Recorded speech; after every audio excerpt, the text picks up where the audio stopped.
What it do? What it do? What it do? Good people. Drena, where's you at? I just took a Jello shot.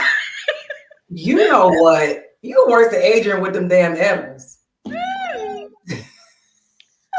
What? bartender, How do I get in this? the bartender, the bartender from my mom's party sent me home with a bag of them, and I was like, I'm gonna have 3 a day. Oh yeah, goodness gracious. Okay, then. Well, how It's my y'all last day. doing? Whew. How How y'all y'all doing? doing? It is Tuesday, y'all. Again, it's Tuesday. Hey, Daniel, you here early tonight? How you doing? We got a good show tonight. We got some Yes, we special do. guests coming on tonight. It should be interesting. Not as interesting as last week, but it should be interesting. Hey, It Danica. will. So, how was y'all week? Anything exciting? Adrian? I threw my mom's party over the weekend. She loved it. It was a great time. I saw the pictures. I'm like, y'all turned up. Yeah. them, Doing what them it do. folks, they wore me out. Thank you, Danica. Thank you. Thank you. What about Appreciate you, it. Adrian? Oh, Lord. Hey man. What did I do? I ain't do too much, man. At all. Real talk. Like, yeah. Chilling. Mhm, mhm. Well, Yeah, That you know. severance package must be good. I, I don't know. You're funny. well, Oh my goodness. for everything you didn't do, our other host, I think she did it all. Didi, tell us Doing the about your most. amazing weekend and yesterday. Dang, what did I do this week? I don't know what I did this weekend, but what did I do this weekend? I don't know. That's irrelevant. You wore Yesterday your was boots. You wore your boots. I saw that. that's irrelevant. Okay. Yesterday was amazing. I was scared. I don't know why. I was super nervous. Super nervous. Definitely got the opportunity of a lifetime being on Roland Martin's Unfiltered to talk about fitness. I had no clue what it was I was going to be talking about. So it was all off the cuff. I was just like, but it was an amazing experience. His producers were freaking awesome. They were super professional. You know, I love me some nice stuff. I just love when stuff is together. I just love it. That's just the Libra scales in me. So, yeah, I had a good time. Just being able to touch more people, and of course, I'm seeing the results of it already, like getting more followers, getting more people interested in the program and stuff like that. So, I was excited about that. That's One thing that awesome. was interesting that I didn't expect, and I don't want to call nobody out, but and I won't say any names, but it was multiple people, and that's why it was interesting to me because I didn't expect it. Was of course people congratulating me, but people asking me to like shout out their or plug their this and that. I'm like, I'm trying to plug myself. I ain't got the platform yet. What? How am I gonna slide that in? Like, yeah, That's Mm. so crazy. and there was a few people who actually asked me to do it. I'm like, look, all I Like can I do, just got here. yeah. And I'm like, all I can do is tell you what I did. I didn't do anything over the top to get on this show. He made a post about the segment that he does. I commented and said I would love to be on. He sent me a DM and said, hit my producer up. I was on 3 days later. That's all I did. I didn't do anything extraordinary to get on the show. I just did that. So, but yeah, I thought the panel had great questions too, especially the older lady who asked about exercises for older people. I thought that was interesting because a lot of people don't know about the chair workouts, which are amazing workouts. So now I'm gonna go and do an actual workout routine and post it on my YouTube just so people can have access to that. But it's a really effective workout for older people and people who just aren't really that mobile. Mm. Yeah, yeah. So we're gonna get into the trending topics of the week, y'all. We So gotta we can, introduce ourselves. I keep doing that. You folks don't know us. See, Drena, that's why you here to make sure I'm on track.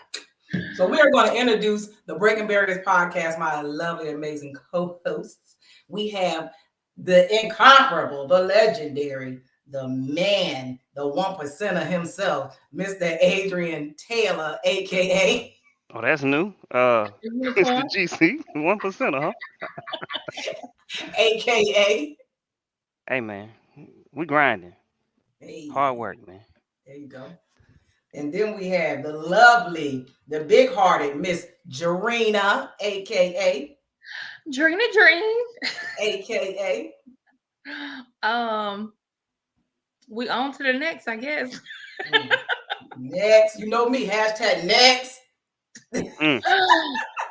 And then we have our amazing host, you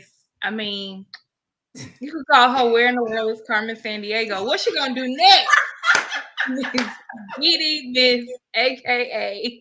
The core queen, AKA. globally known now, baby. Let's Yes. go. Yesterday's price is not today's Not today's. price. Mm. We're gonna get into these trending topics so we can get our guest co-host on. So, what do y'all think about this Kyrie Irving trade to the Mavericks? Did it shock y'all? Yeah, yeah. I mean, I knew he was gonna leave. You know what I'm saying? But it it, it shocked me he went to Dallas though. I didn't think Dallas would be interested, to be honest with you. Yeah, that was a shocker. I'm glad he's gone though. Oh yeah. Yeah, that was a lot. Did y'all see the that back and forth between Stephen A and Jason Williams? I didn't see the whole thing. I think that's. I think a lot of them are getting into it with these so-called analysts or whatever you want to call them. You know, these guys that actually play sports because I think. Well, not that I think I know. I mean, we're seeing where it seems like some of them take personal attacks against certain players.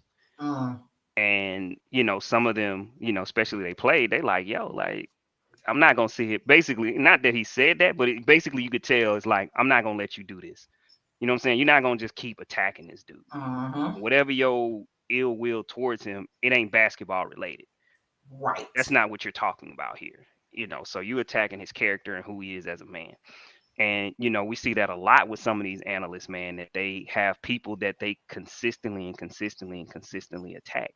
And I think that some of these players, former players, are kind of getting to that point where it's like, all right, you ain't never played and you ain't keeping it sports related. Like, that's a problem for me. Right. Yeah. And it kind of irritated me because Stephen A tried to kind of sun him like you on my shit. Like but y'all having a conversation. Right. And it's about the same thing. He calling you out. Now you mad. Yeah, but that's Stephen A for you.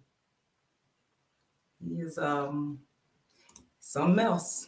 He's something else. I would think he would be more concerned with that hairline than he is anything else, but nevertheless, here we are. I don't know.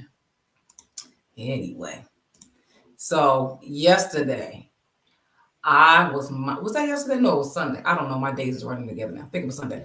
I was in my house about to break every bone in my body, jamming in my living room, honey. Okay. And then it came to a screeching halt when they put Lil Baby on the stage. The Grammys. 50, hip hop 50 years. Baby, like I posted, this new rap does not translate well on the big stages. It look good in front of your mirror at the house. On the big stage, they look crazy as hell. Didn't work out too well. What y'all think about the hip hop 50 tribute and the Grammys as a whole? I didn't watch the Grammys. Of course, I saw clips of it online, but from what I saw in the feedback, everybody enjoyed the 50s tribute, 50 years of hip hop tribute. I saw some people talk about Will Smith not being there, but they said he pulled out. He decided not to be a part of it last minute. And then a lot of Well, they people said because he's shooting Bad Boys before. That's why he couldn't make it. And then they said that a lot of people said they felt the South really wasn't represented. I guess like coastal South, like Louisiana type South. A lot of people weren't represented. They didn't represent a lot of eras. Yeah. I didn't think that well. They definitely didn't represent our era. They skipped ours, period. I'm just saying, they went straight from 90s to 2015, 20, you know. No, actually, my bad. Hold up. They did have, because they had Nelly early 2000s and Too Short early 2000s, right? Yep. And they literally went from Too Short to Lil Baby. Yeah. And I was like, you skipped like over a decade. Like, because Lil Baby ain't until like 18, 19. So I was like, I was kind of confused that they went from Too Short all the way to Lil Baby. And it was such a bad transition because the song of Lil Baby choke. You can't go from blow the whistle to just like, whew. I was like, I'm in here twerking it.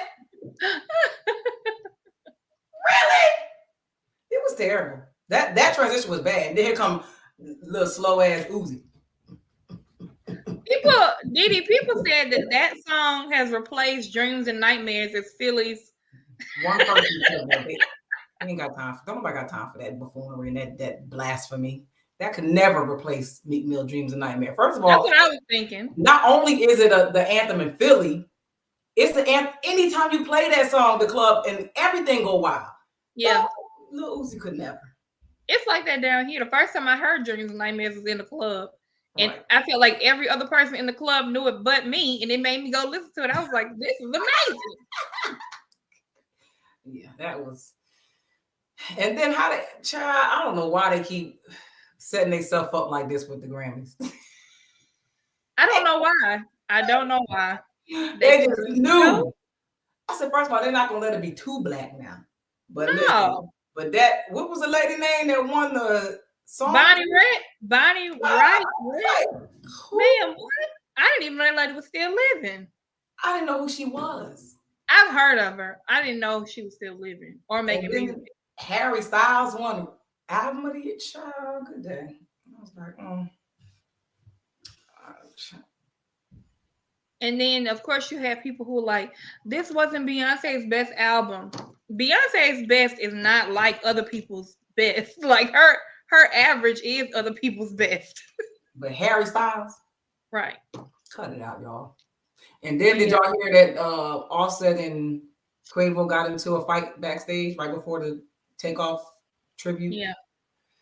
Yeah, I heard they exchange words. Not fault. Well, not fault, but you could hear in the video Cardi B yelling like, y'all both wrong. Y'all both wrong. Yeah. Yeah. I really hate that for both of them. Bonnie Raitt has been in country music forever. So she need to sit her ass down and let somebody else have a chance. Who? The lady that won Song of the Year. Oh, yeah, I saw that. A lot of people like she was surprised that she even. Debbie, thank you for putting that up there. Harry, sir. Right. This don't happen to people like you, white. Okay. It happens literally every year.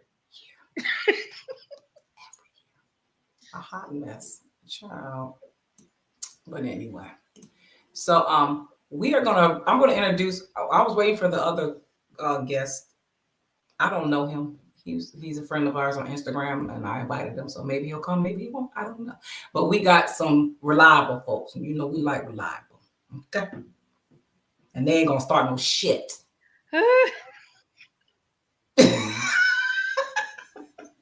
So I will introduce our guests so they can come on and take part in our icebreaker portion of the show.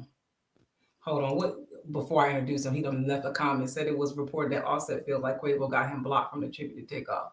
He probably did. Look at Debbie.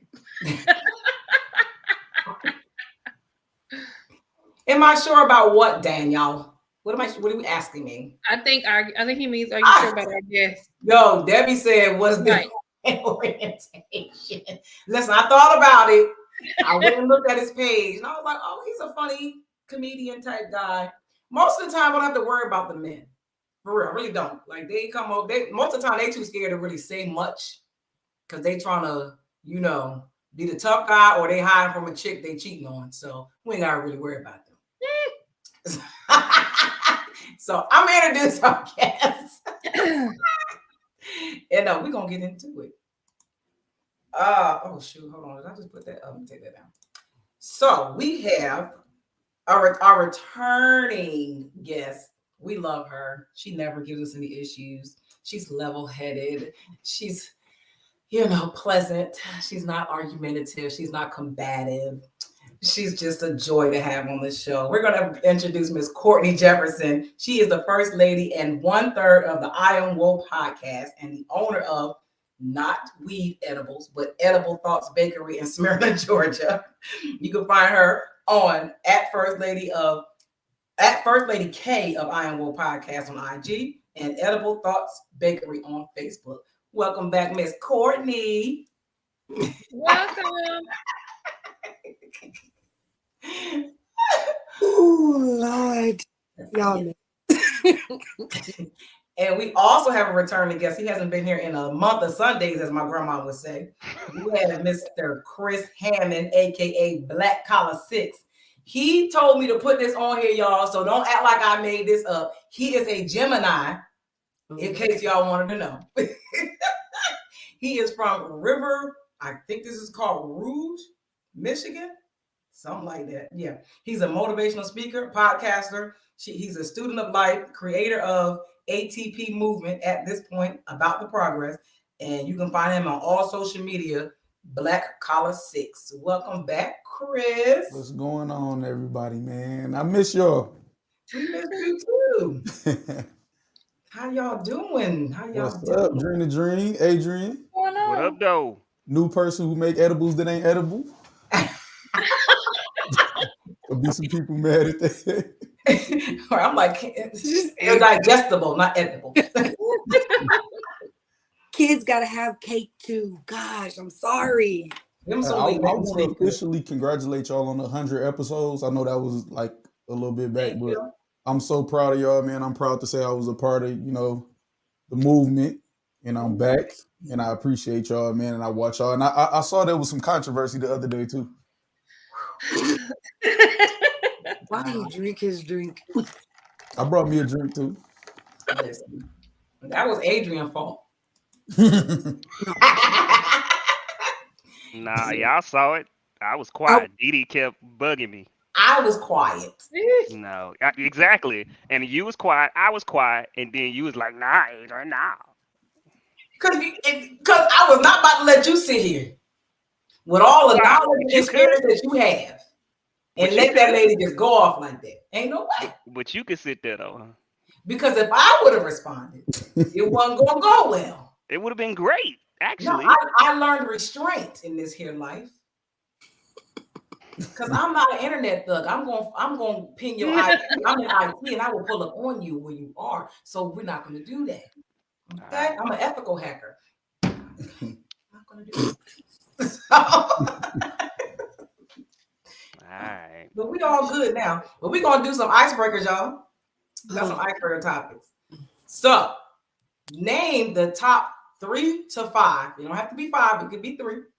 Celebrities that you would actually fan out over. If you saw them, you would just lose it.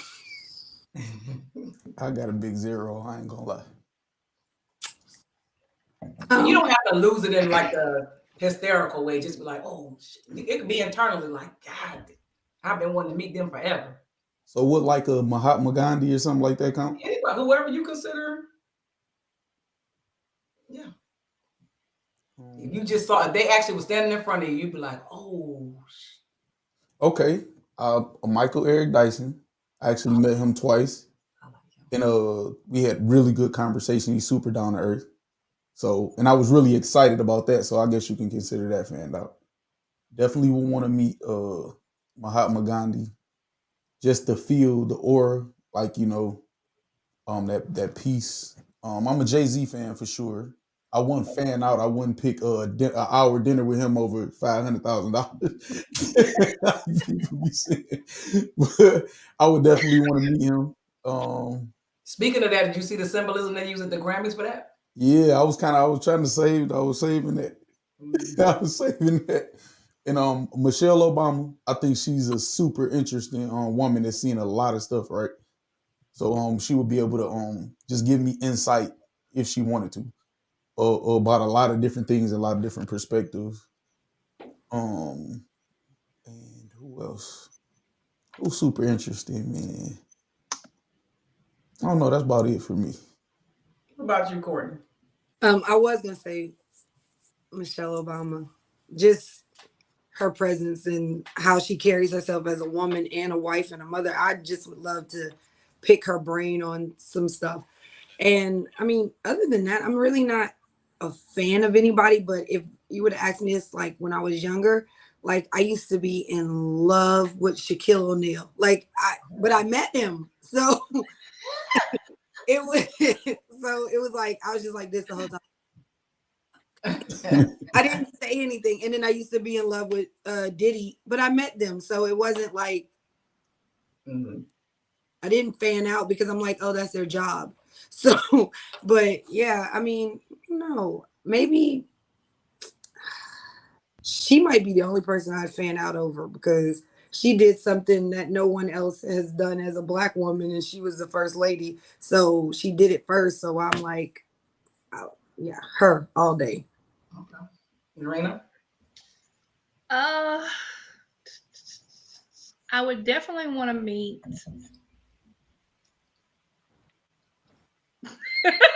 As far as like celebrity, of course, I would want to meet Beyonce. I would really probably fan out over 2 Chainz. I don't know why. I love him. And it was somebody else of substance. I can't remember who I said though. I'll remember. I'll remember it. I don't know. But yeah. Adrian? That would be like my fan out thing. Yeah, mine be different. It would be Ken Griffey Jr. for sure. I'd be like, oh wow, that's Ken Griffey Jr. over there for sure. Um, I did fan out when I met 8 Ball and MJG. I couldn't even talk. I'm like, yeah. Like, bro, they like, bro, chill, bro, calm down. Yo, I ain't never like that ain't never happened to me before. I'm like, yeah, I couldn't even speak. You see people doing that. I couldn't even get it out. I'm like, yeah. Like, yeah, bro, dapping me up. You good, bro? I'm like, damn.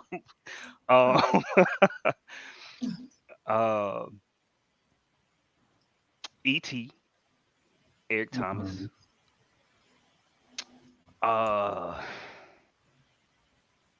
Who else would I say?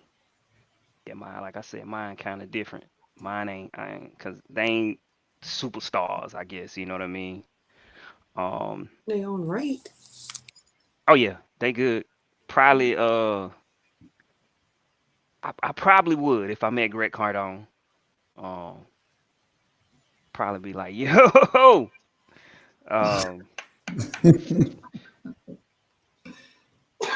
And then if I met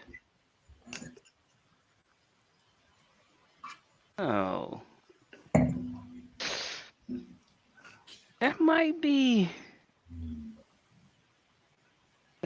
about Stevie Wonder, I think. Yeah. Stevie Wonder.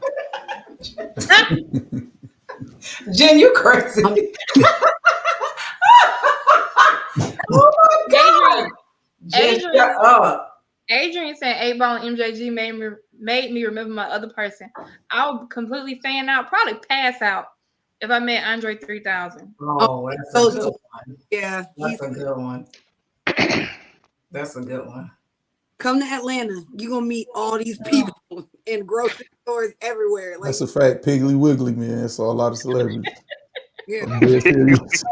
They still got Piggly Wiggly? I mean, that's back when I lived there. That was like no a decade or so ago. I have a friend in Mississippi, and her husband own 5 Piggly Wigglies. Mm. I didn't know they still had them around. Okay. Yeah. I ain't gonna get somebody else to do Didi, Didi, who would you fan out of? it. You already know who number one is. Yeah. David Banner. David Banner, of course. Even though we're friends now on Instagram. He's in Did you my fan out over Anthony Hamilton? no. All right. Um, That was quick. she said that so no. No. Like Like I I'm worked good. with him. He cool, but I'm Right. good. Busta Rhymes, I will probably lose my shit. Hmm. Of course, Killer Mike, him and David Banner. Well, I ain't gonna say they're equal, but the intellect for me is equal when it comes to them two. Erica Badu, for sure. I would lose it. And Missy Elliott. Mm. I like Missy. Yeah. I would have loved to meet Missy like about Kim, 15, we your 20 cousin. years ago. Like when she was in that space. Maybe even longer than that, actually. Like when she was in that Missy space. is very underappreciated. Yeah, she is. Very, Man. Yeah. Like very. super underappreciated. Yeah. The She stuff is that she so did talented. way ahead of her time. Kim, that's your cousin. What you mean? How? I've been knowing you my whole life. What is going on here? We got something to talk about. Had to lose it. You've been holding back from me all this time. Kimberly Fairman Stewart. I was in your wedding. I was in your wedding. You talking about Oh, I cannot believe this. I can't believe this. This is shocking. Oh my heavens.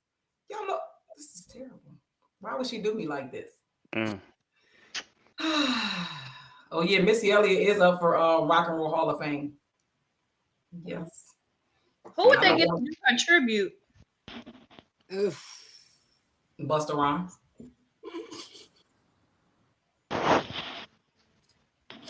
They're the only two that are close in talent and skill. Like that would be the only.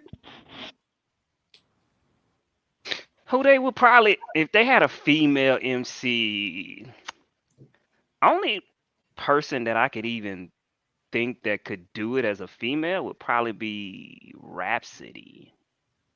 No, I think that's too long. I think Rhapsody can pull it off. They did a tribute one time, and I didn't like the people they actually picked. What about Lil Mama? Huh? You tried it. Man, next. You tried it. Right. We're not even going to entertain you. So Drena got this next topic. She make you think this is too much thought for me. That's too. It's too much thinking for me. But if you could only listen to 5 songs the rest of your life, what would they be?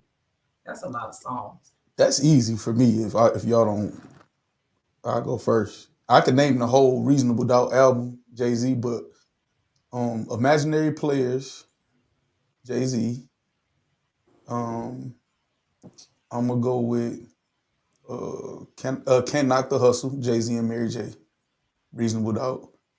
I believe, and I'm not the hugest Nas fan, but One Mic I believe is the perfect song. Beat, flow, message, everything I believe is a perfect song. One Mic. And then Ways by Janae Aiko. And Zion, Lauryn Hill.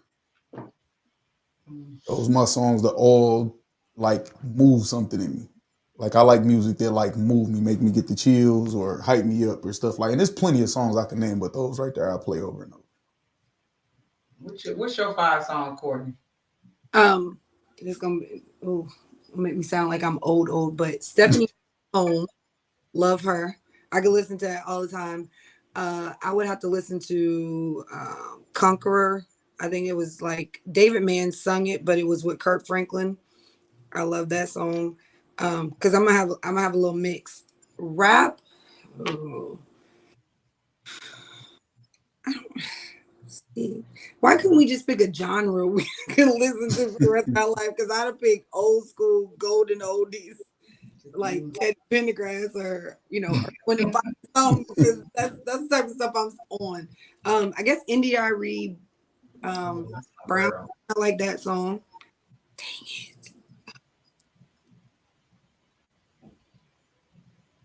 I would put because I'm from Louisiana, I would do a Juvenile song probably, just something so I could be Hey. my name. And shoot, I don't even know the name of. It's called Jubilee. It's some song from back home. I don't know who it is, but it's just a song they used to play at dances all the time, and they'd be like monkey on a stick and Oh, Oh, that's you my know, Oh, Walking Like a Um, Dove yeah, Oh yeah. all day. I could listen to that song. by DJ Jubilee. Yeah, DJ Jubilee. So get it ready. Get it ready. Mhm. Get it ready, get it ready, get it ready. I did it right. Get it right. yeah.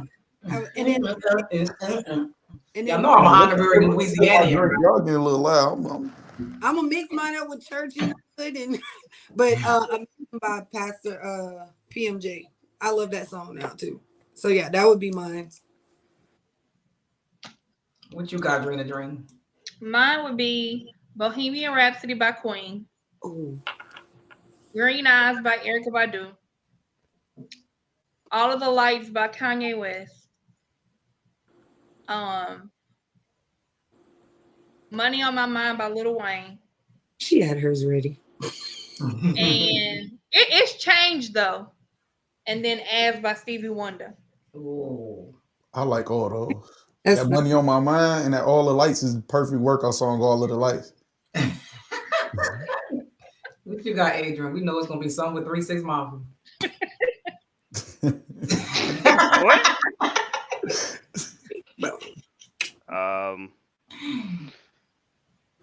Big Crit, of course, country-ish. You already know it. I already know that was gonna be on the list. Can't go nowhere without Big Crit. So I'm kind of all over the place here. Usher, Made For. Mm. Bill Weathers, Lovely Day. oh, I like.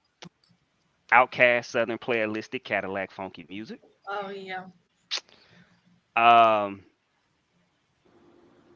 And I was struggling because y'all know I gotta pick a Kanye West song, and I just I just don't know which one to pick. Uh, You got to pick one he wrote. but that's hard. I don't know which. I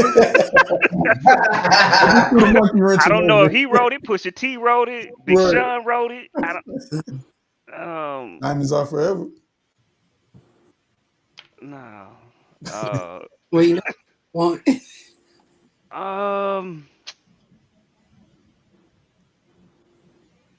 Good Life. Mm.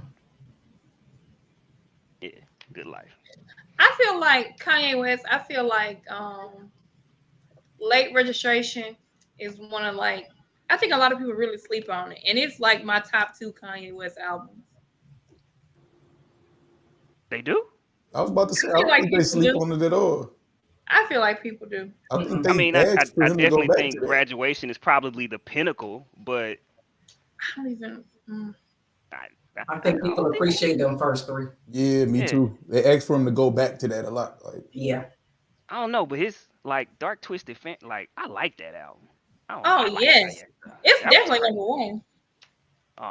So and I don't know, cause I know everybody like love the first 3, but I don't know. need to have a Yeah, listening party for that, man. I gave that a half a chance, man. I ain't like. you ain't like Dark Twisted Fantasy? I didn't give it a full shot though. Like I got, Okay. through it, like skimmed through it or whatever. I had to like give it a full listen. Oh, no. You got to listen all the way through. I I like it. tried. It is amazing. Didi, Whatever that last bullshit he put out, throw that in the trash. what's your 5? What's your 5 song? All of them are from my girl, Jasmine Sullivan. Sorry. Okay. Can't lose. Bust your windows. Pick up your feelings. Lions, Tigers, and Bears. On it. Sit on it, that is. Oh. And Need You Bad. Oh, yeah. All those are good. Now I feel like she is slept on. I think everybody knows she can sing, but she's like, my girl. if we was gonna have like a Whitney Houston or somebody of that type of voice, like she one of the people that could kind of. She is amazing. Didi, what's that song? It's from that album with Bust Your Windows. Is it Excuse Me? Give me just a minute, just a second. I gotta get it off. Excuse me. Yeah. Yeah. Yep. That's my girl. Philly, stand up. Win the Super Bowl. Oh yeah, I was prepared for that too, man. I know y'all in the Super Bowl. I'm rooting for y'all, but hey, man. We have one person mentioned Oh, he did. He said Zion. He Yeah, mentioned Zion. That's one of my all-time favorite songs. First of all, the miseducation of Lauryn Hill is just unmatched. So anything on there you can do for that. Yeah, I literally just made a post. I listened to that vinyl, that record a lot. That CD got me through my I had to deploy to England when I was in the military. My first time away from my daughter. I listened to that every day, all day long. That was my shit. I feel All right, like y'all. Go ahead. I'm sorry. I feel like certain albums you can't even find one song. You gotta listen to the whole album. That's how they work for me. Like certain not things. That Kanye album. No, not that one. Nobody got time to waste their life like that. That was just too much. Tom, Hey, I man, almost you said. gonna get Tom, off Kanye. I almost said. Temptation Silent for Night. the rest of my life? No, I'm not listening to Temptation. I almost said Silent Night, Tom. In my mind. Absolutely not. You're gonna put me to sleep.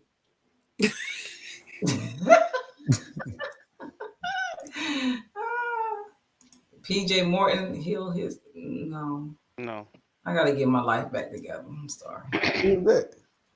It's a gospel singer. Yeah, it's a gospel singer. Oh, okay, all right. Is he gospel though? I only know gospel. So he's a crossover gospel singer. He's kind of like what's my dude? Ty Tribbett. Kind of like, but just a more soulful singer. Yeah, I only know Yolanda Adams, BB, and CeCe Winans. That's all I know. Sir, I'm gonna need you to get that. She's nice though. She won all the awards. That is so over. Like it's so many more. Like Corinne Hawthorne. Y'all gotta put me up on them. Ooh, go listen to her newest album, Corinne Hawthorne. You'll listen to Corinne Hawthorne. She is amazing. Let me see. She won. Was it America? No, she won something. She won one of those singing competitions on The Voice, but she didn't. Yeah, well, she was on one of them. Yeah, The Voice. She's nice. How you spell her name? Koryn. Yeah. She gospel. Yeah, she was. That girl could sing. She's. Yeah, I've seen her before. I gotta listen. Yeah, listen to her and then tell me what you think. Corinne Hawthorne. Oh, my bad, Kim. Tell me, we're thinking about his father. She's talking about, wait, she said full stop. That's funny. PJ Morton is in gospel. Oh, my bad. I thought you were talking about the gospel singer. Oh, false information. That's crazy. That's funny. He's out of New Orleans. He makes good. I guess he would be kind of like in the mind of I don't know. We was all like, he sing gospel. I didn't think he did. I was like, y'all said that. Oh, that is so funny. I thought it is a PJ Morton that sings gospel though. Yeah, I was about to say there is one that sings gospel. She said his dad sings gospel. Okay. Oh, his dad. So funny. So Junior, not singing. So Junior strayed away from the church. She said she pulling a Louisiana girl card. Not Shreveport.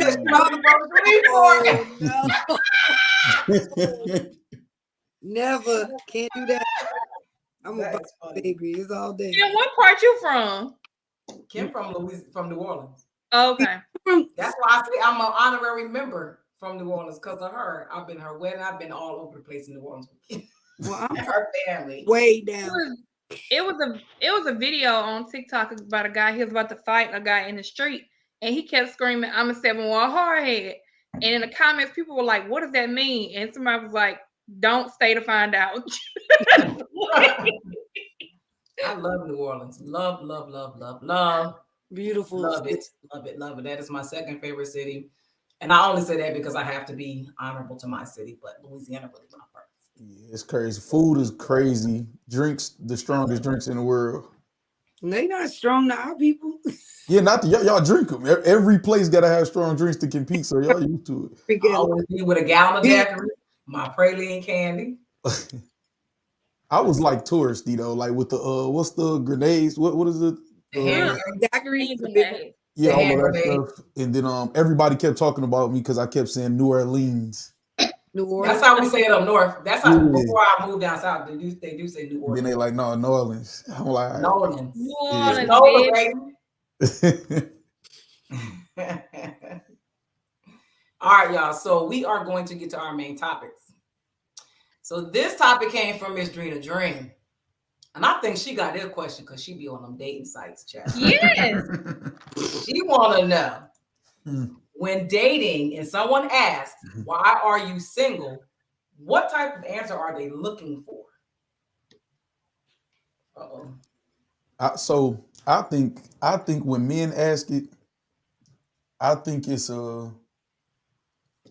kind of game. Like, man, you so beautiful, or you so, man, how you single? Like, I don't think men really care like about the answer, if I'm being honest. Not I looking, feel you're not really like looking for an answer. You like, dang, you got it together and you single? That's what's up. Like, yeah, it's not really like an answer that they really expecting. It's really Yeah. a compliment to you. Really? Right. That's what I think. Yeah. Yeah, it really is. I mean, meaning like you like, wow, like I can't believe you not taking off the market because you got your stuff together. That's really what it means when it's coming from a man. Like, wow, you got it together. I'm lucky. Let me go on and slide in here. So I wish they would say that. so is that the same? Is that the same concept? Because remember, I posted the other day when the guy was like, "Why are you not married?" Oh no, that was shade. And I said, "Because I said no." Oh, but see, that's to me, That's different. to me, that That's was different. that's he was in my opinion one of those people who intimidated.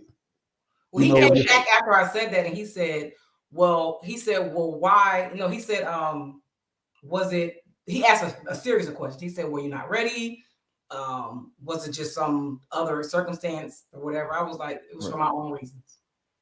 He's right. like, oh, okay. So I feel like he was trying to find a chink in your armor because he probably looked at you and feel like, okay, she's together.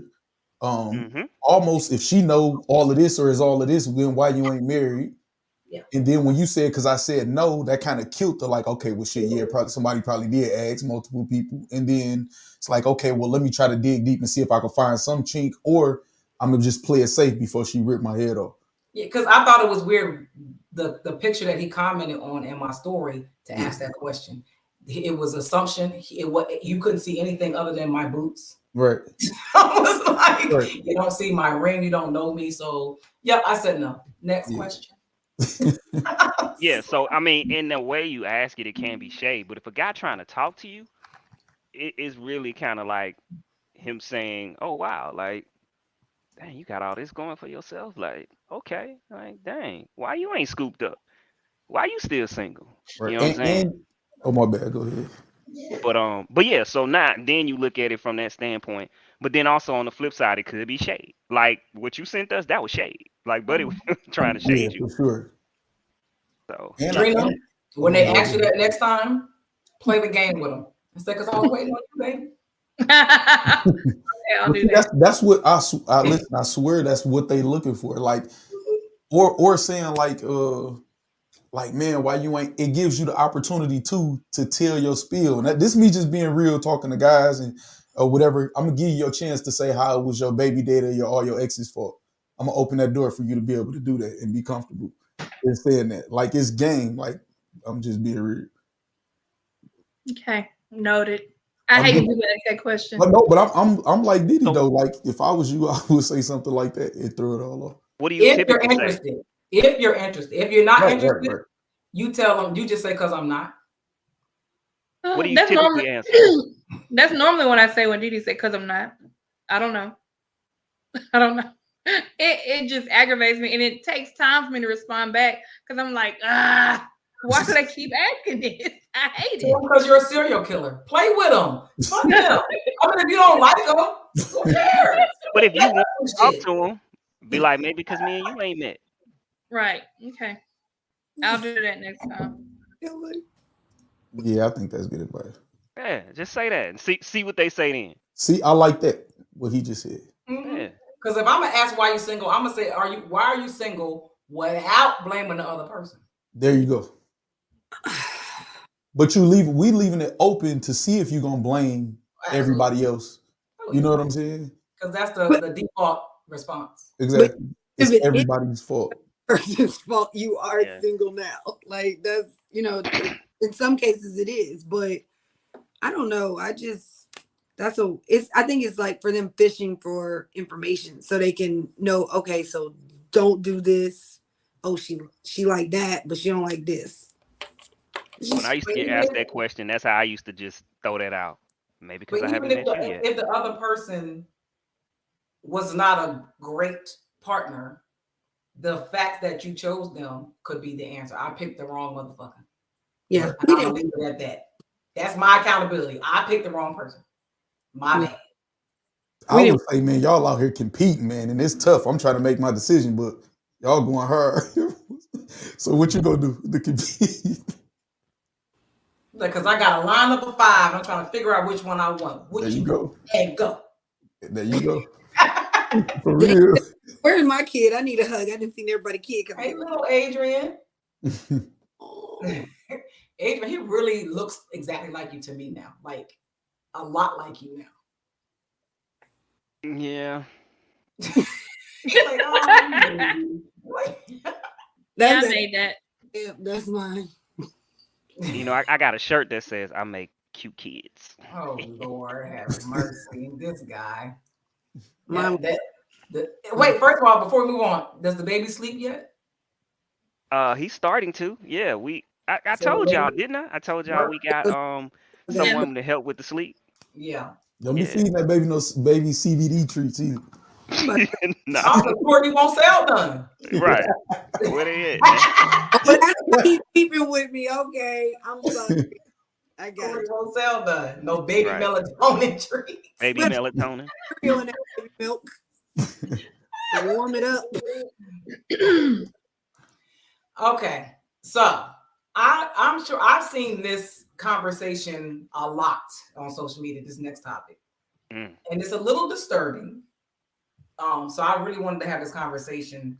Why do women prioritize kids over marriage? I say so. I don't care. I'm knowing what I'm about to say. Because they have placed the duty of my true love being in my kid, because that's safe, because I control this, right? I control this, so I'm gonna put my stock into, I never knew true love until I had my son or my daughter. So that's my safe space. And I know that will be here forever. You probably will be temporary like the last however many people that came before that. So I'm gonna stick with this, just like how they stick with their toxic friends or family members. Also, they choose them a lot because when it's all said and done, I have an escape plan. I know this is not gonna last, so I need to keep the people that I know are going to be a constant around me. Even the side dudes and side chicks, they'll be there because we don't have any responsibility. We can just mess with each other whenever, so that'll never be strained. So I'm more loyal to those things because they take less than me committing to something and hoping something lasts or whatever. I got more confidence in this. So my kid will always be there. I control that situation and I'm comfortable in that. So I'm gonna always pick that. That's what I feel.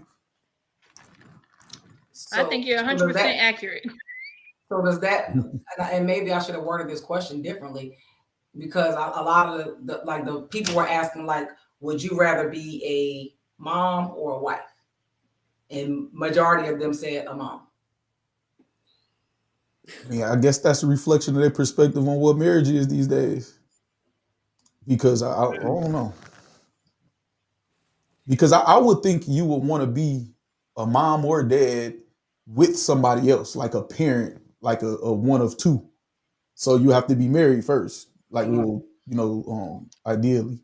So I would want to be a husband. You know what I'm saying? Like, my son is my king. Exactly. That's exactly what. For real, exactly. But like, yeah, I would think people would want to be a husband or a wife and then we can have a kid, and we together like can. Right.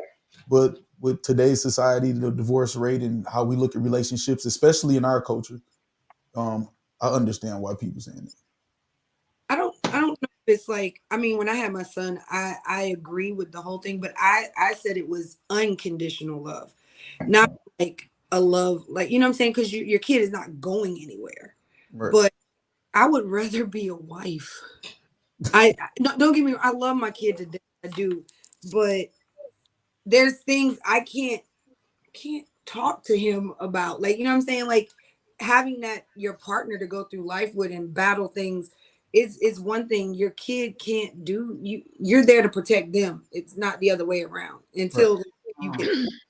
But I would want to have a husband, but I get why they say it, because your kids are like I told my son, if anything happens to me, you're my legacy. That's it. There's no other part of me on this earth that, nobody can say they've heard my heartbeat from the inside but you. Like, you know what I'm saying? Like, that's my world, but I want to experience other things. So I get why it's something about being a parent is a beautiful thing, but I would love to share it with somebody else.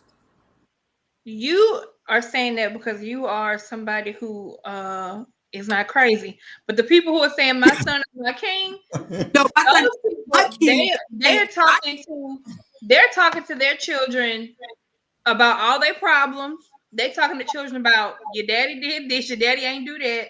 They telling them about every issue they ever had with their parents. Like it's not a safe, healthy relationship. Yeah, They're treating their children like, they're partners. yeah. Yeah, no. But I say this thing. My son is a king, but he ain't mine. I'm gonna make sure I raise him right to be good, a king to some young lady, but he sure ain't mine.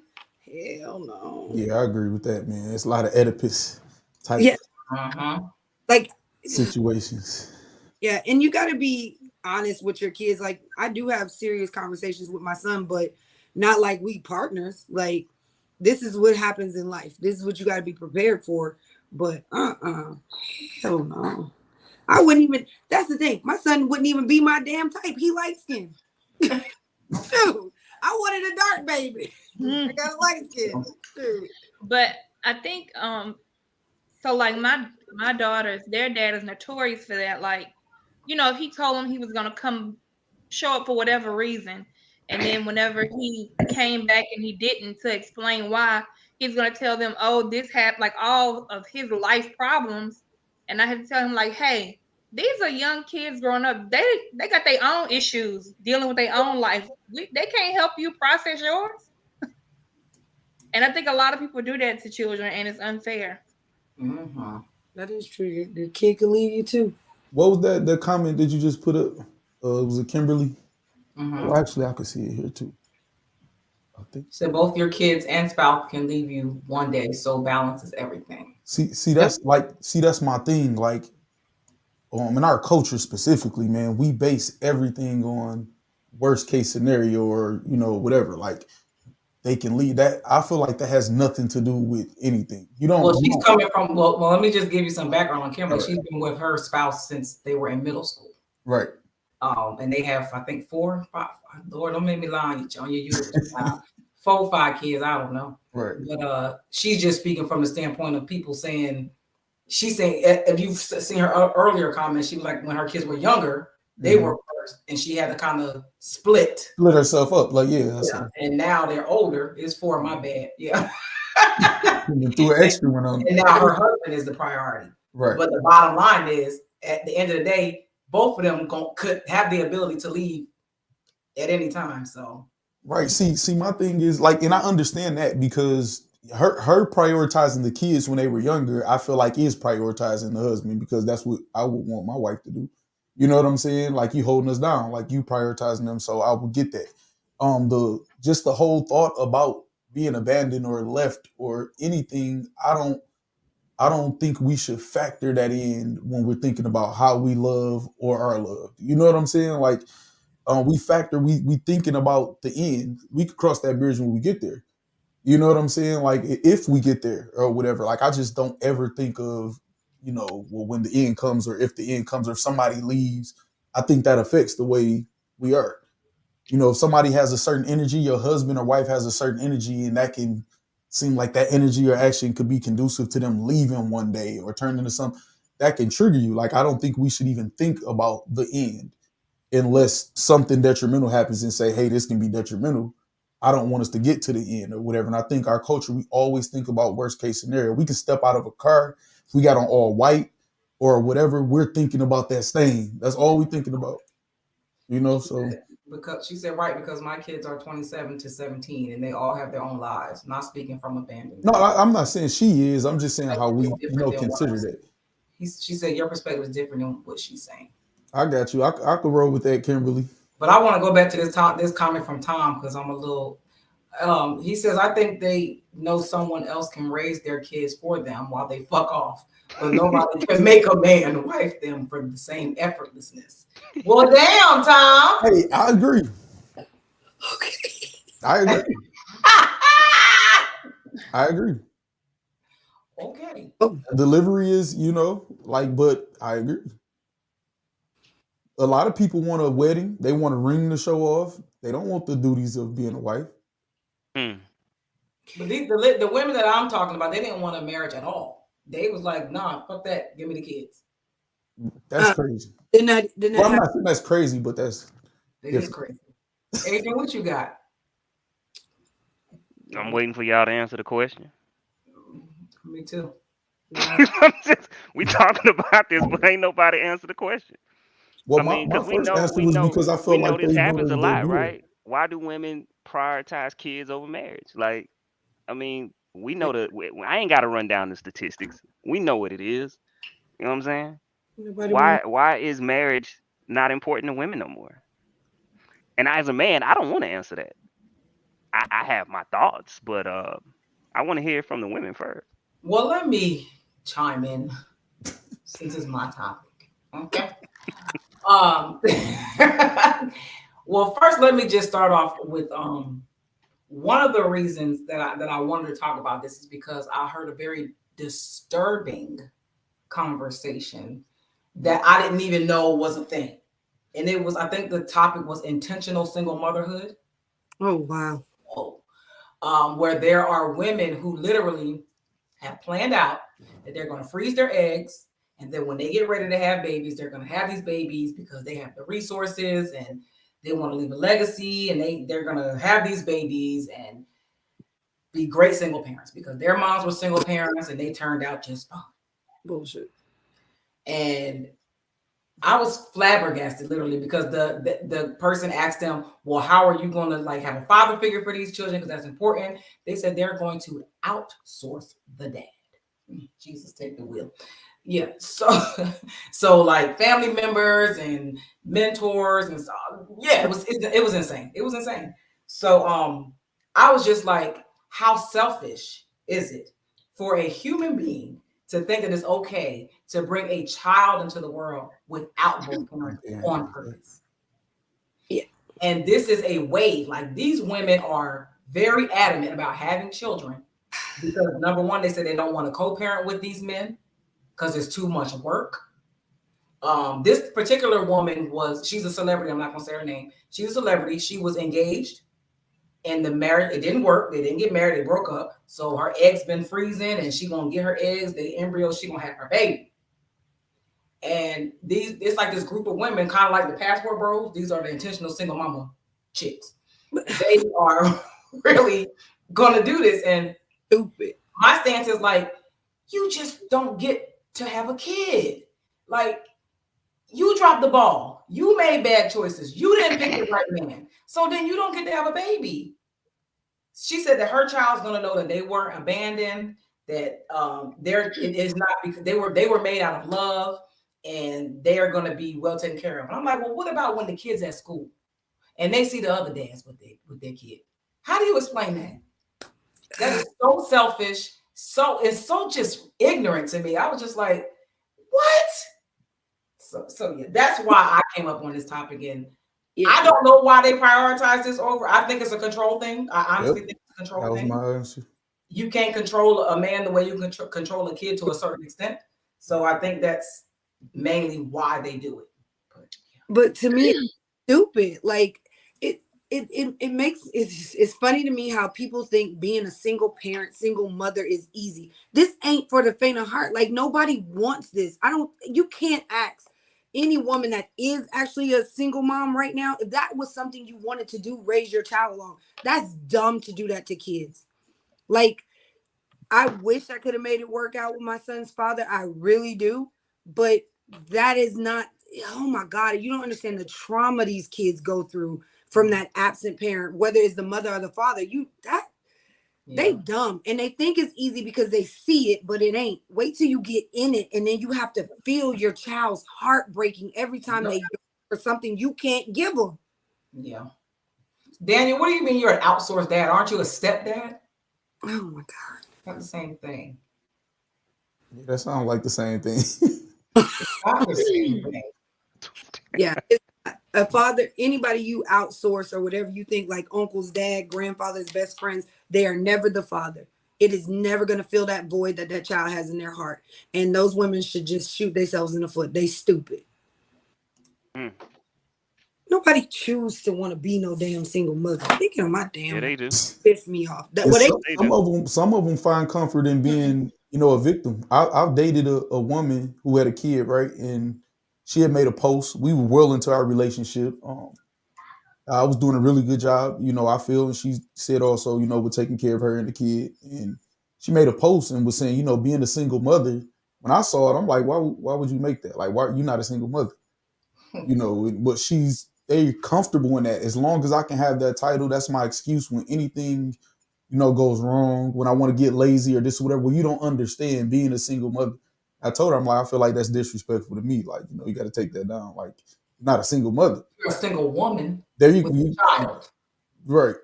So that's but people find, and men and women find comfort in being a victim. That's my excuse.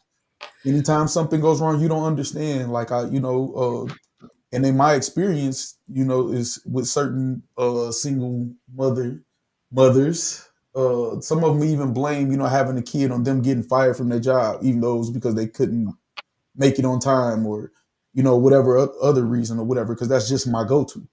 Whatever, I'm a single mother or, guys too, usually, being in jail or I'm a black man in America. That's staying in that victim role, man, is like, get out of jail free card, like for being lazy or entitled to me. Yeah. I agree with her though. They stupid.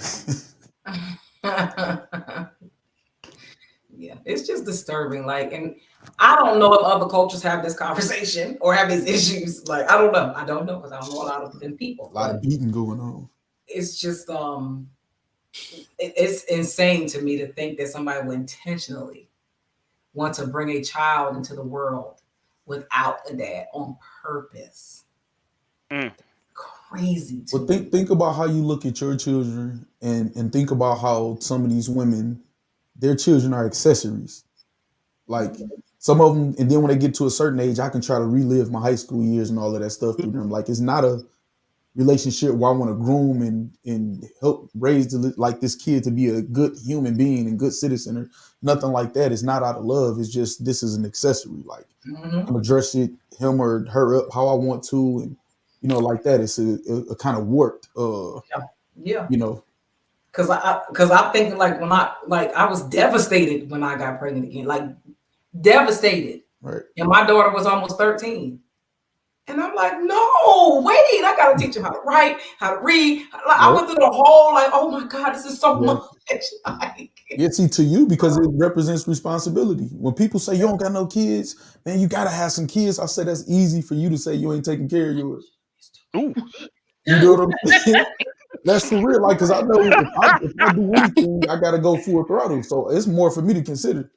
Right. So that's easy for you to say when the last time you saw your kid or how good of a job you're doing. It's easy to make one. You know what I'm saying? Period. So it's the perspective, man. Yeah. Too much. Hell no. Fuck that. Fuck them kids. Is it too much? Fuck them all. It's a lot. And then you don't know what damage you're doing. Even if you could be doing your very best. And you don't know what damage you're doing to the child. It's too much, man. Listen. It's a lot on your psyche, boy. Your kid will break your heart. Mhm. But it's no like church is not really prevalent in our communities anymore like it was, right? So it's nothing to set a moral compass. So it's like telling a child, right? This is ice cream and cookies. I would suggest that you don't eat that before dinner or eat it for dinner, but you're giving them the choice to make the choice on their own. They underdeveloped brains. They'll hear you. They still gonna eat the ice cream and the cookies. It's just like the internet. It's nobody to gatekeep it so everybody can do anything. So you give all of these people the ability to just have kids and say, "Oh, well, I just get on assistance. Or I'm gonna get me a house on Section 8, or there's nothing to be afraid of or no consequences for making those decisions and having to step up and do and have a certain responsibility. And then it So takes it's just wild, wild west. Everybody just doing whatever they want because of whatever reason they say. You know, so that's what I feel. Yeah. Well, we're going to go to our next topic. So apparently, we have had a conversation about these, I want to call them trigger words. And last week, of course, there was some triggering happening. So we decided that probably we might want to actually define these words, maybe have a more in-depth conversation about these words and these phrases that are used, because we talk about them often, but we never really go into detail about these words and what they mean and what we're talking about. Because I think sometimes in the comments, we have people commenting and they're translating what we mean incorrect. So we're going to talk about what is feminine energy and masculine energy. don't know.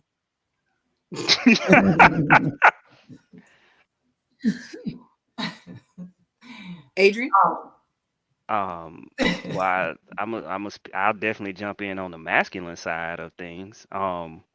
First, and I'll let one of you guys give us what you think feminine energy is. But masculine energy, which we know has been demonized for whatever reason, right? It's like, oh, it's masculine, he's toxic, right? We've been kind of putting toxic with masculine energy, but I don't know why we're doing that. Masculine energy is just being your place, being the head of the household, being a man, being a stand-up man, right? Doing the things that you're supposed to do, provide, protect, all of that type of stuff, right? That's masculine energy. That's what we were put here for. That's our natural roles. Being your natural self as a man is what masculine energy is. All that other stuff that people associate with toxic energy is not masculine, right? A man that hits you or, talks crazy to you, that's not masculine energy. That is toxic. But it has absolutely nothing to do with masculine. So being the person that a man is supposed to be, the things that y'all want, the things that women want in a man, typically what they're saying is masculine energy. It's that simple. I agree. Our natural, call in, protect, provide, those things right there that just come naturally, or should come naturally. I agree. I don't really have too much to add. I agree. Well, masculine, like Kim said, masculine energy is not gender based.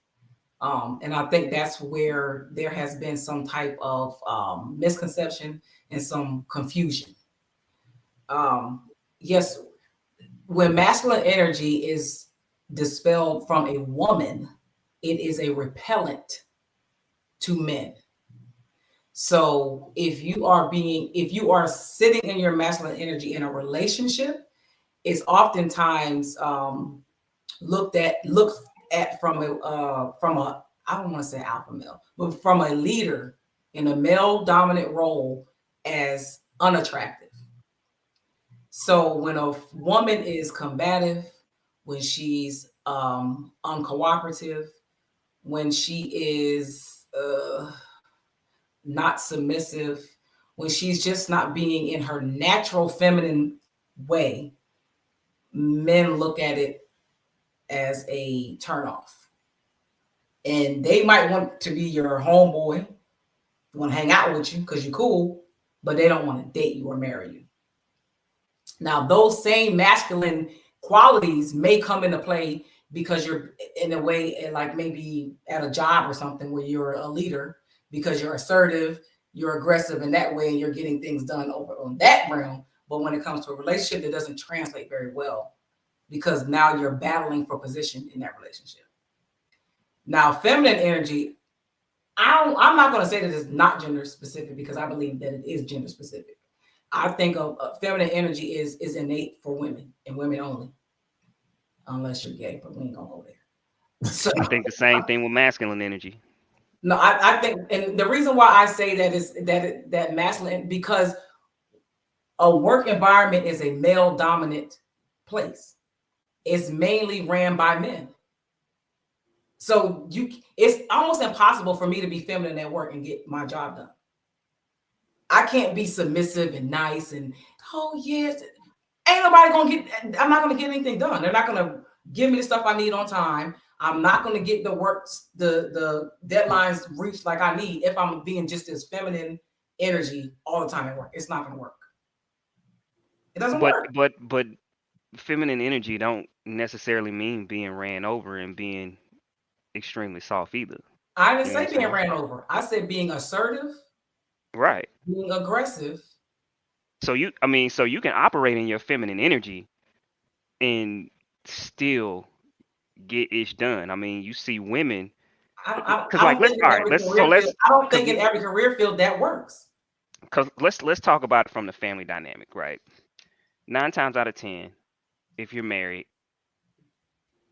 the woman runs the household. Whether the man leads the household, the woman runs the household. Man might lead it, woman typically runs it. And you can run the household in your feminine energy. You don't have to have masculine energy to get your point across, to lead people, to get things done. But I'm Is not what I'm being, saying. I'm not, but just like Kim said, masculinity versus being masculine is two totally different things. And running the household and the job is two And different it's two things. different things too. We're not talking, I cannot be in my masculine energy and run my household. Right. Most of the time, I'm going to have to be some way in my masculine energy at work. It's just not going to work any other way in my career field. I'm in IT. I'm probably the only woman on that damn call. If I'm sitting in there being some Prissy, just right. And that's why most of the time before this new, era of people in America, men didn't like their women working at all. exactly. You know what I'm saying? Because it's almost impossible to be in your feminine energy or in that space and be at work. You have to be masculine. You're competing with other men. And sometimes you have to try to overcompensate because people don't take you serious just because they see that you're a woman. So you got to be really aggressive. You know what I'm saying? So you can't try to, well, I'm going to win them over with my feminine or you're going to get ran over. You know what I'm saying? And ran up out of there. So that's the or whole. Or we're going to be in the Me Too movement because they're going to be trying to fuck. There you go. There you go. It happens all the time. Yeah. I'll give you another example. In the music industry, I'm in the entertainment industry. If I go in, at certain times I have to go in feminine, but I have to full stop it because because they gonna try all the way to do what they trying to do with me. I have to put up that wall and be like, all right, hold on. Now I got to bring my masculinity full, my masculine energy in here because if I don't, they are going to try to do me like they do all the other women in this industry. So I got to make sure they know we ain't having that over here. If I'm completely full on feminine energy in there, oh my God, it's not gonna work. They are really going to try their best to sleep with me. So do y'all think, like, where it started, like when everybody had to go off to war and then the women had to go in the workplace, and then after that, the whole equal rights and all of this other stuff, they started pushing that. Do y'all think that was a mistake, that whole movement? It was a mistake for Black women to join in on it. For sure. I don't think it's for them at all. What you think, Adrian? I mean, the divide came when Black women started fighting for women's rights and not Black rights. That's when the divide came. A big divide, anyways. Yeah, that feminism stuff was not for us at all, not for our women at all. Not even a We little never bit. be in no Not exactly. even close. Right. Never, ever. And now you've helped them gain ground, and we still got our same situations. Dividing and conquering. Mhm. It's That's always why we have what's the intentional single mothers club? Mm, mm. Yeah. Mhm. We don't value an average solid black man. Like in our community, they have no value. A man that makes an honest living, and let's keep it simple, a school teacher, um, a plumber, you know, people with hard nosed jobs in our community get no respect unless they own the business. Mm. Yep. Yeah, they don't even get respected that they're doing what they're doing. It's almost like people would think they're giving a person a compliment, like, well, maybe you'll be CEO one day. Like, shit, I'm not trying to be CEO. Right. Like, I'm You cool on the you know third what I'm saying? floor, doing what I do, I make work, good money, and my wife and kids good. work a But nine to like you five, said, make it's an not. honest living, live a decent life. Mhm. Those guys are not respected in our community. Nope. You know what I mean? And it Yep, and it trickles down to the kids as well too. Like a kid will look at a plumber like, bro, you a plumber. You ain't getting no exactly. real money. And it's like, Yep, but I'm living an honest life. Yep. Like something you should strive to do as well too. yep. But that's the And I'm problem. gonna Like always have a job. Period. hardworking people in I our was community are just looked down upon. And that's not the case in other communities. Yeah. And Nope. that's Well, men. it's because the freedom again for like with the internet. Some countries the internet is banned. We don't Mhm. allow that, or we regulate it.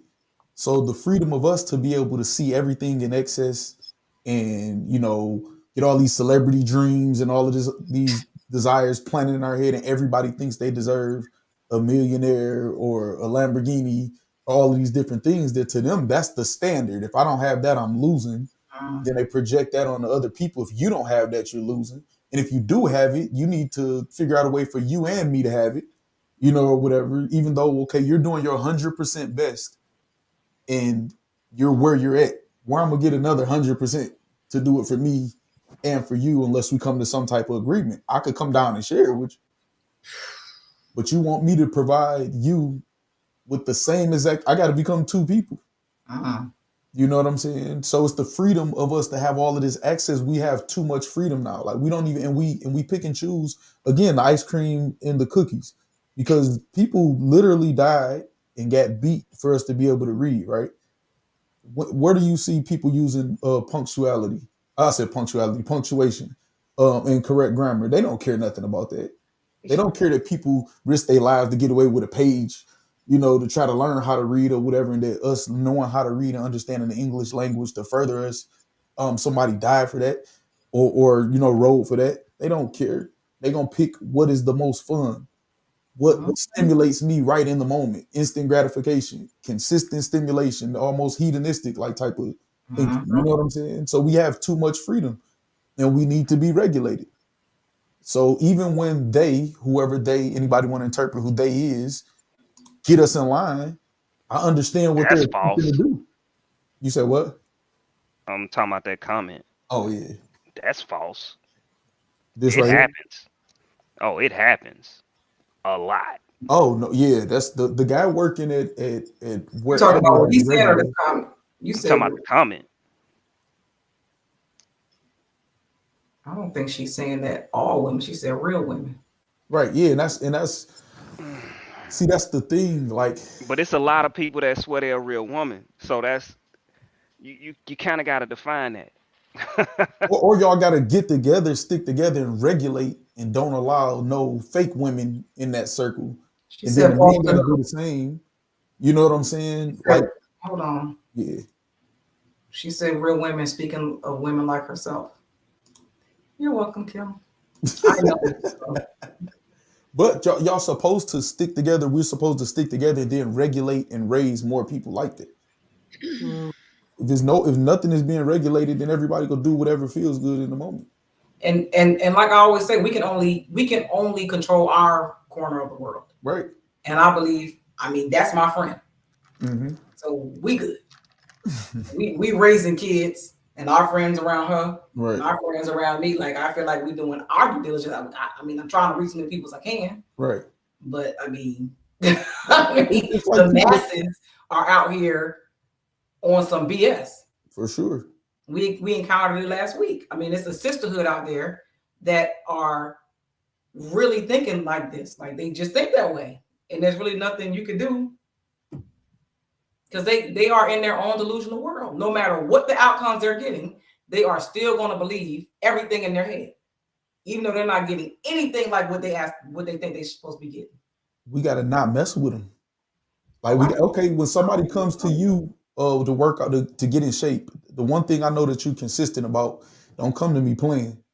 If you ain't ready, don't come to me because I'm gonna charge you what I'm supposed to charge you, and we gonna work. And if you ain't ready to work, don't come to me. And I'm the same way with people around me. I don't, Right.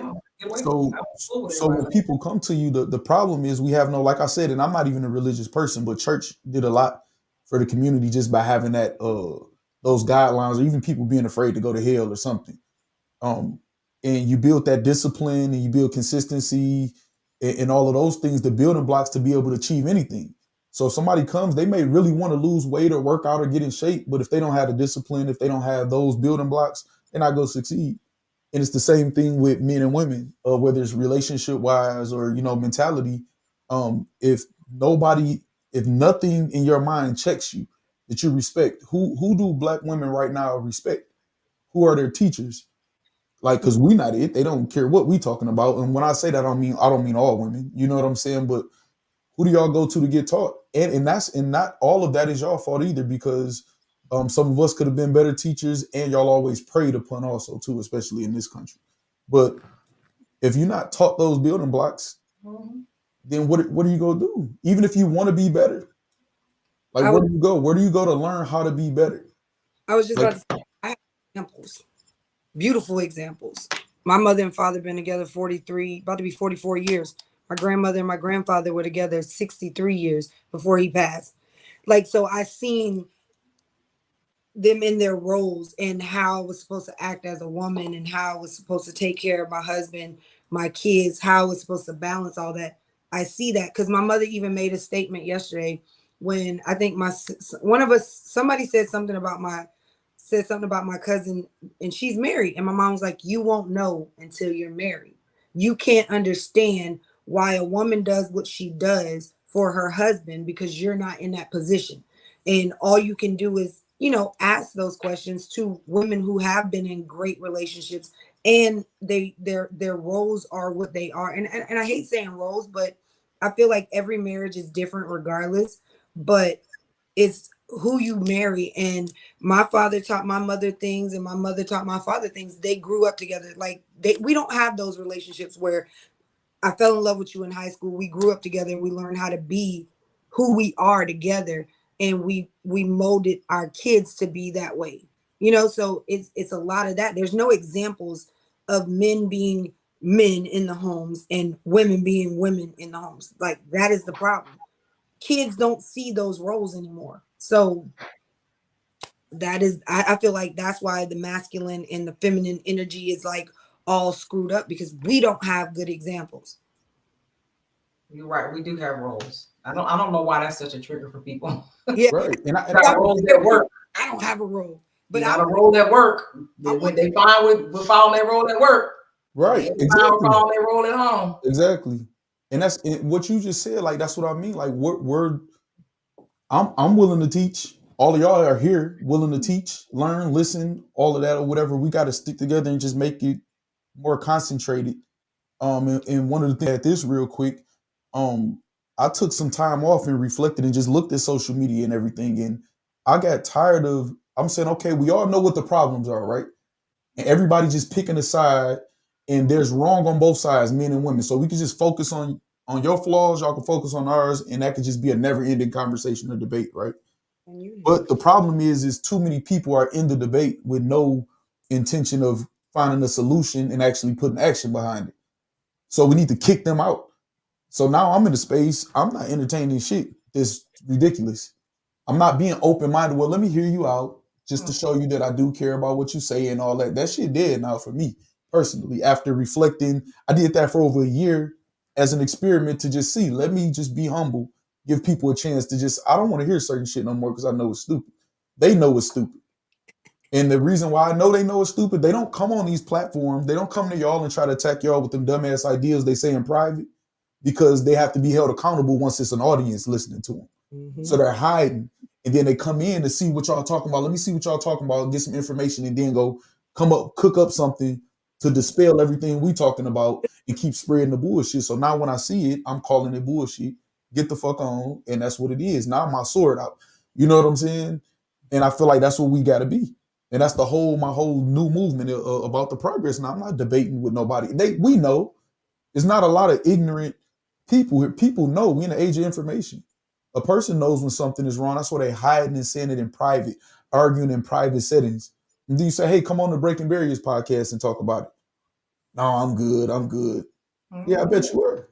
Because you know you don't want to stand on that bullshit that you're saying. But again, the cookies and ice cream, you could get away with that. Who's to stop them? That's what I said last week. That's those echo chambers. As long as the folks in your little corner of the world agreeing with you, it sounds great. But when you got to stand on it, explain it, and really make it make sense, you hang up on us. Got to show your work, like the teacher used to tell you. Let me see your work. How you got this answer? Hey man, I just I like to study other cultures. I like to, the Jews, how they move, and you will see why they're in the position that they are, because they work together. I mean, and they generationally pass that information down, and they stick together, and they're gonna keep it there within themselves. That's something that we just have not figured out how to do. Because think about this, right? In which we know Asians can come in here and build little Asia, right? Jews come in here, build little Jew areas, Italian areas. Like they all come in and create their own communities, right? And they thrive in their own communities. They don't need nobody else in their communities. We can't do that. We can't thrive in our communities with just us. But guess what? They come in and sell to us in our communities, right? We don't just sell to us in our communities. We the only community like that when you think about it. The absolute only community.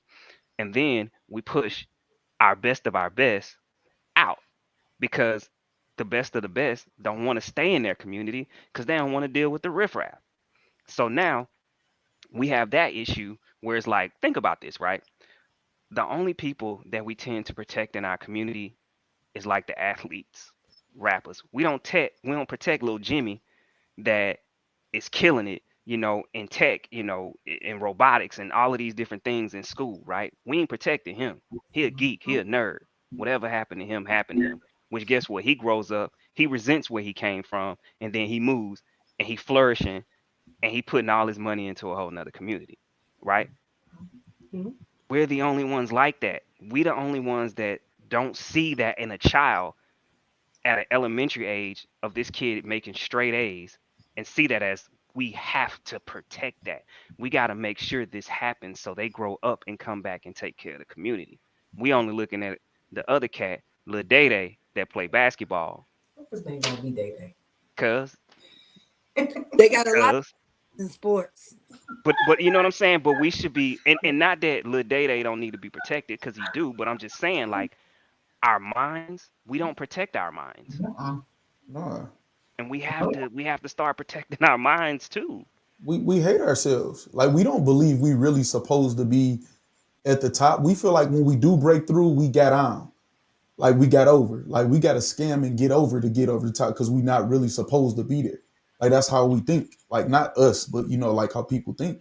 We're not supposed to be there. Like if you see a black man in a suit, some people, okay, I see you now up here with these white folks. Mm-hmm. You know what I'm saying? We think you got on. Like so anybody that's like the guy that the little boy that's in the tech, you don't represent a way that I can get myself in, through that. He playing basketball, or I can at least get some fame. I go to your games. You can get rich and spread some love or whatever. We don't look at that. We don't really believe we got the capability or even deserve to be in those positions. So I don't know, man. It's bad. It's really I bad. think it also comes down to what we can relate to. Mm-hmm. Like it's not too many people where I'm from that are STEM based, that are technical like that. So seeing a straight A kid, like you like, okay, whatever. He's supposed to get good grades. Yep. So like that's not I can't relate to that. I ain't get that. Like so being able to celebrate something that you've never experienced is kind of hard. You can't relate to it. But oh, I should have been in the NBA. That was me. I was good. This. So you hype that up because you see you in that kid. Right. So it's kind of hard, like because most of the time when we do get out of our element or we move away from our hood or whatever, that's when we become more exposed to different things when it comes to like the technology and stuff like that. So at a young age, you don't get that. You don't understand that. So I think of course, it's easy to say we need to celebrate it, but how many people in the hood do you know right now that's a grown adult that's still there that can relate to a kid that's very smart in the technology space? It's about they afraid like it if okay you I know you're a tech person. The reason I use StreamYard is because you suggested it.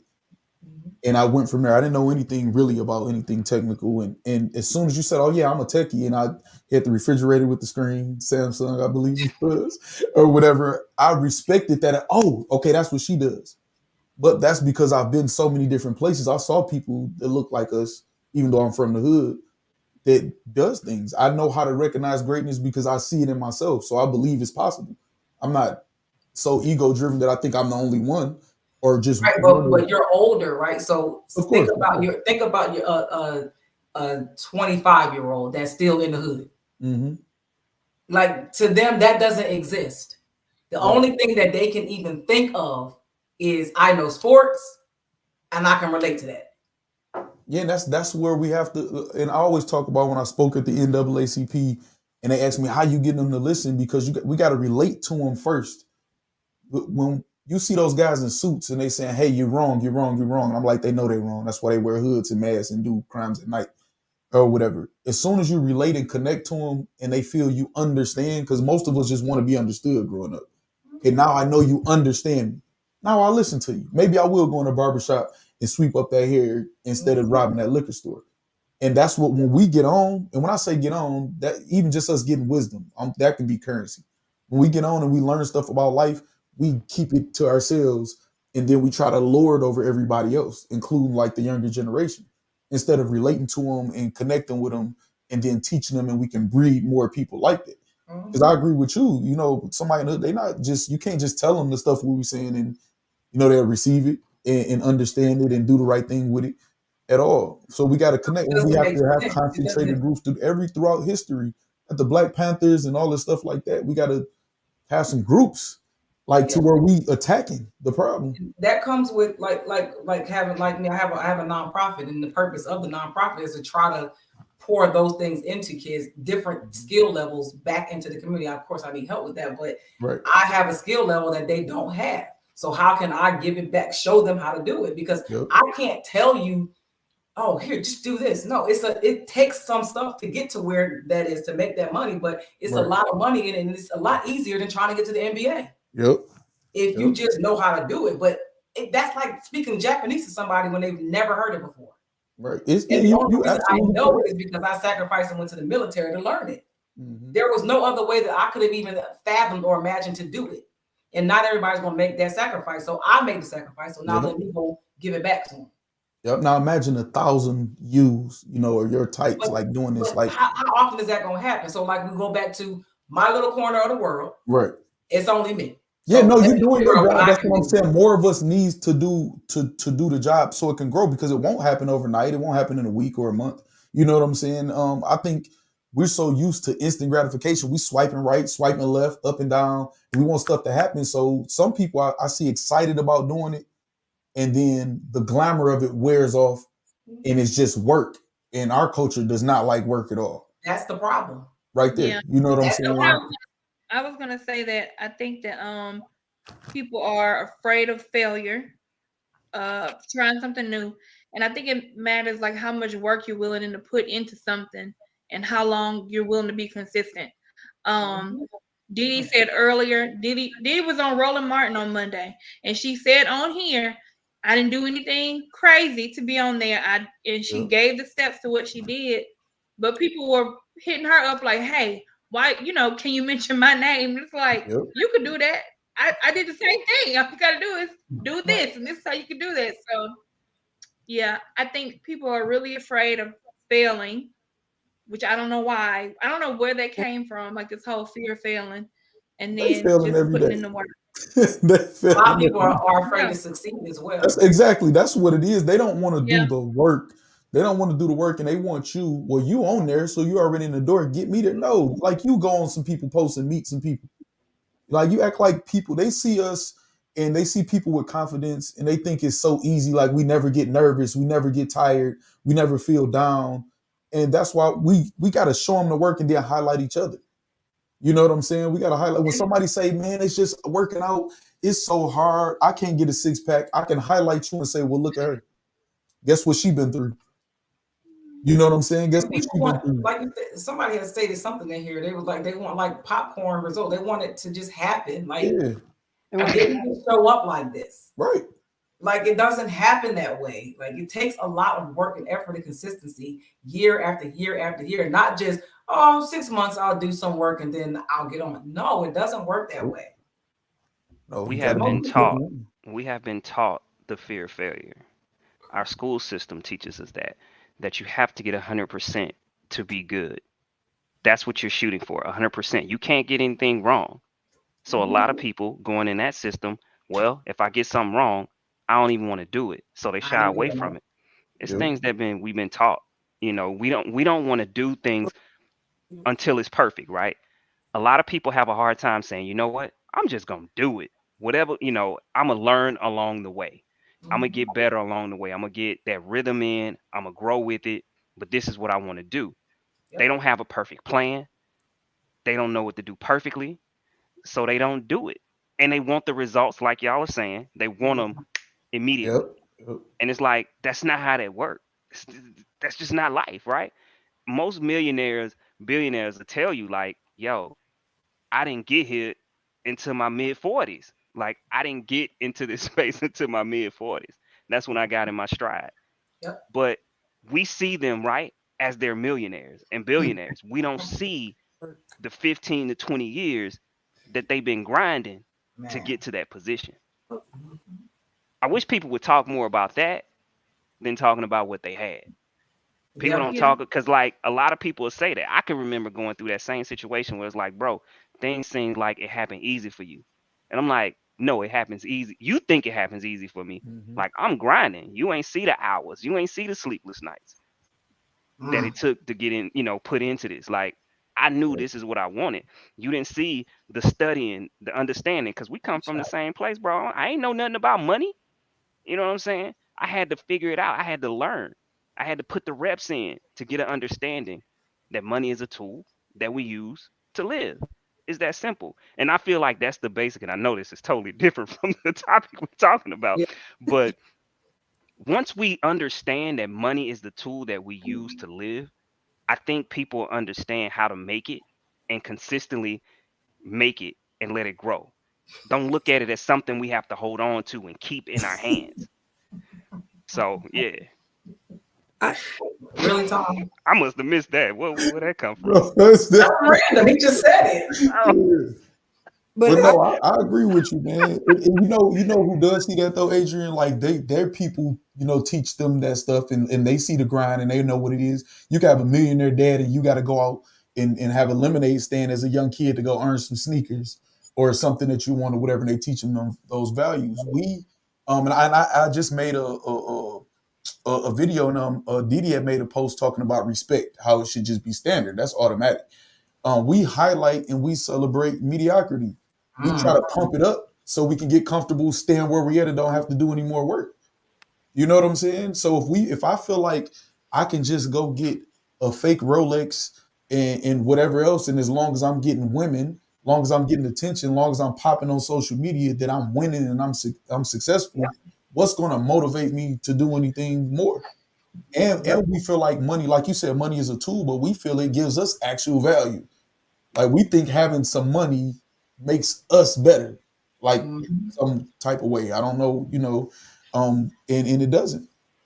But you can't, again, there's no regulation. Who's to say that when you could look up, and I'm not speaking ill will, I use this person's name so recklessly or whatever, but it's not, I don't mean anything by it, but like a Glorilla or somebody, they will see somebody who could come from something that they feel is similar to their situation or lower and blow up. And I say, okay, how many Glorillas is it, man?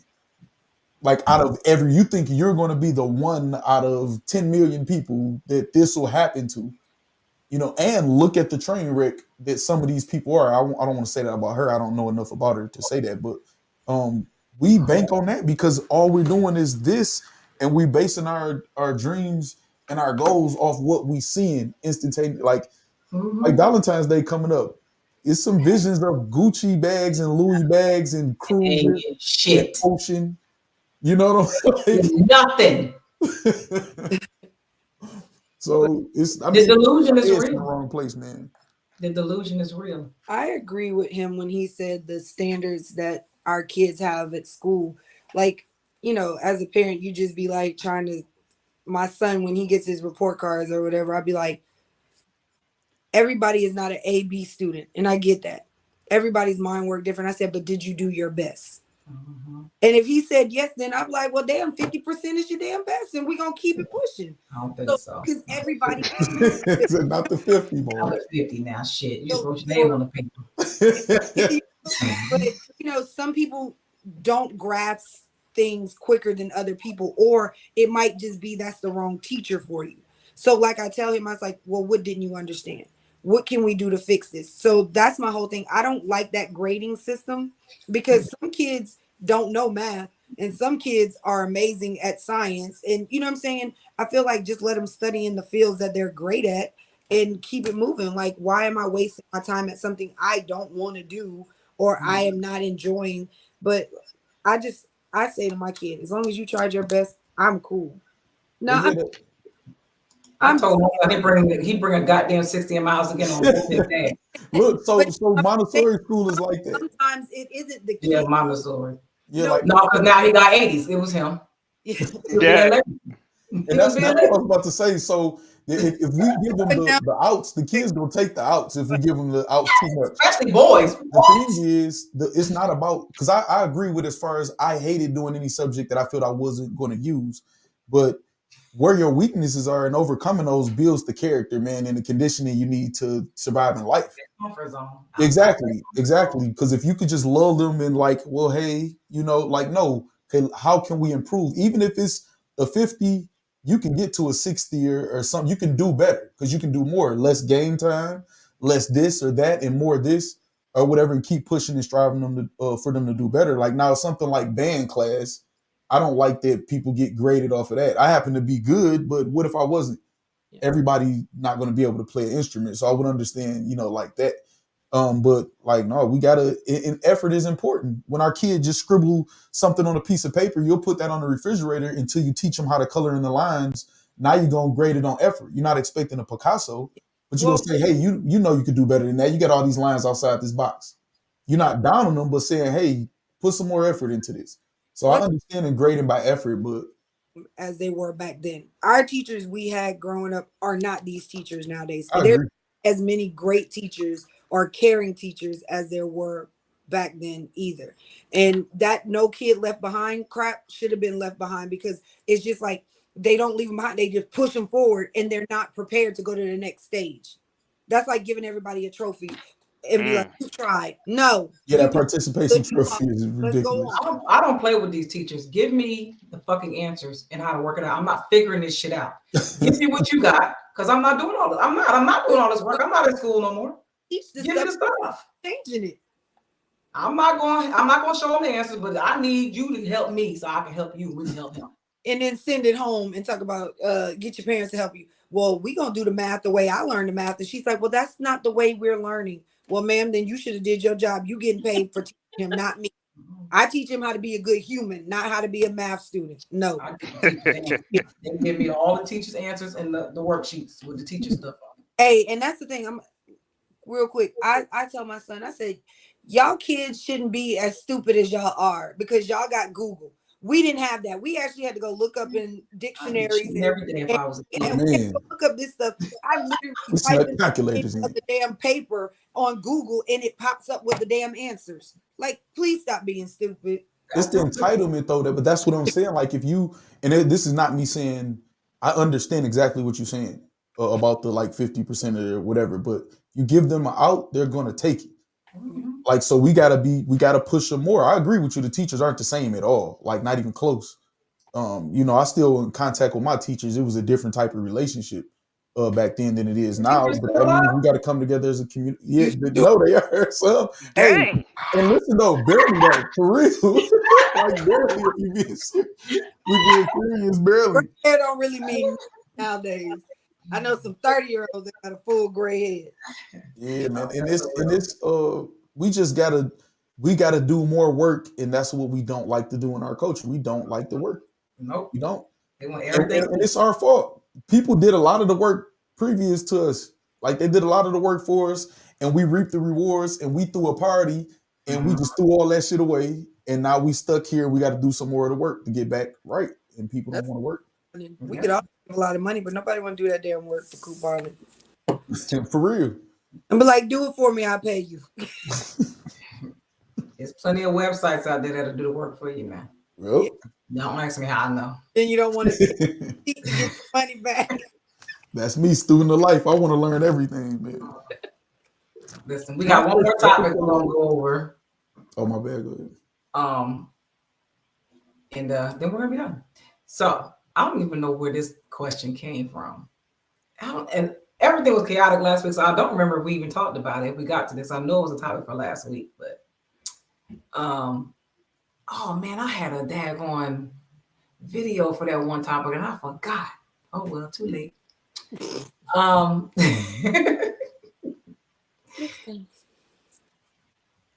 Drena, you remind me of you remember Freddie from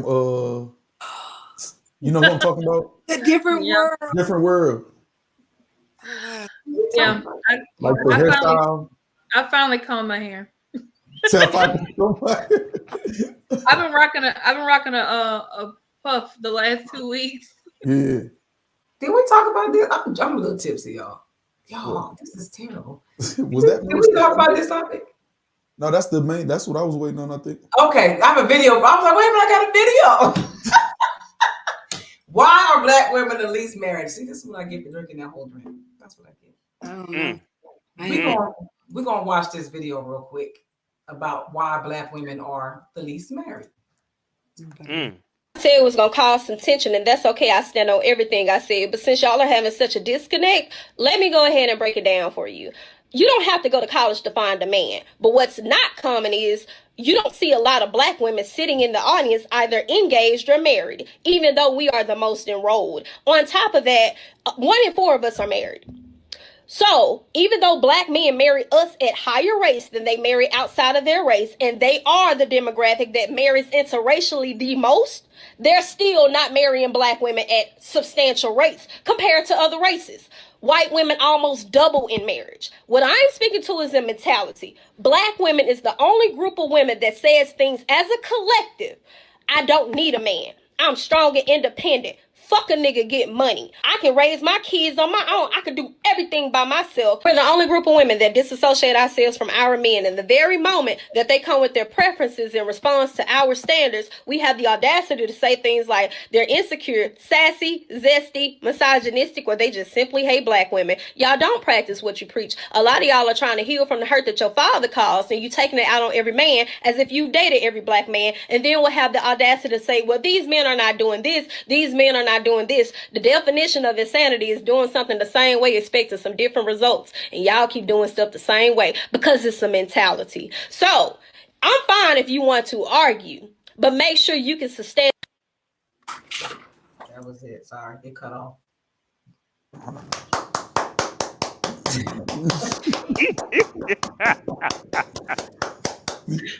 100% agree. 100, and that's not me. I don't lump all Black women in one group the same. But when I talk about culturally, I'll even say the men. Like we talking about specific people. But no, I agree. Again, like she said, and that's the part I had to learn. I'm willing to argue, but you better be able to substantiate what it is that you're saying. You better be able to show your work. I'm not arguing with you. I'm gonna point at you and say, see, that's the example, of what not to do or what not to be, and I'm gonna put it next to my ideals with my work shown with it. Yeah, I agree with almost everything she said. I didn't get hyped. Let me take a sip. Let me calm down. I hate that we love y'all, and obviously it's some messed up men, but we love y'all, man.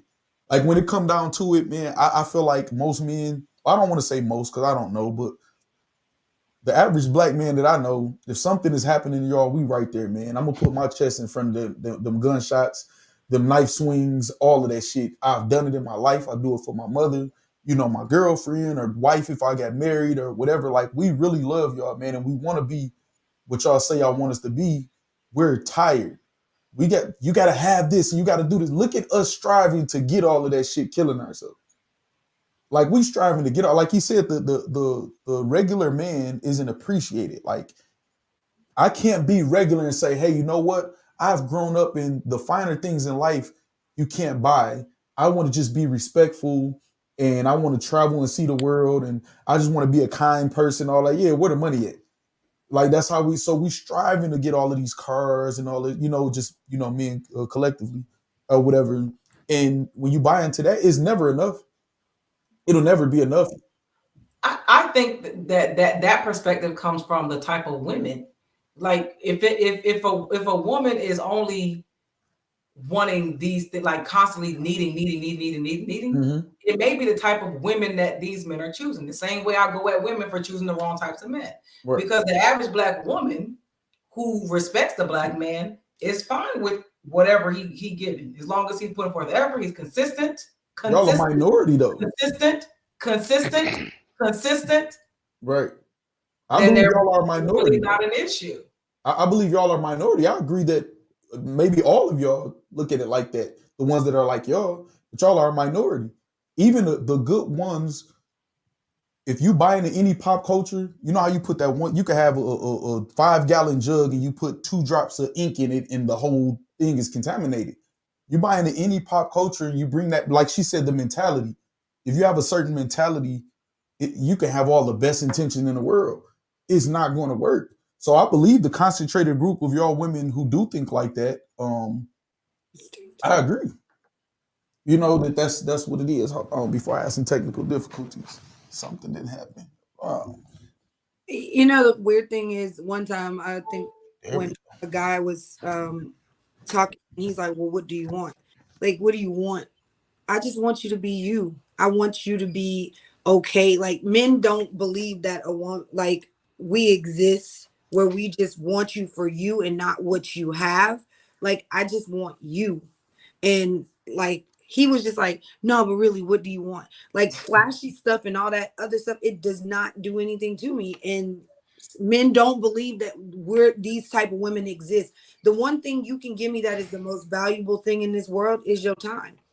And men believe that it's a lie. Like, I'm like, well, then I guess we're not compatible. So no, we believe y'all, but the time is more valuable than the money. So what if you want my time, if I'm an ambitious man, because I think all women respect and admire a man who goes for what it is that he wants, right?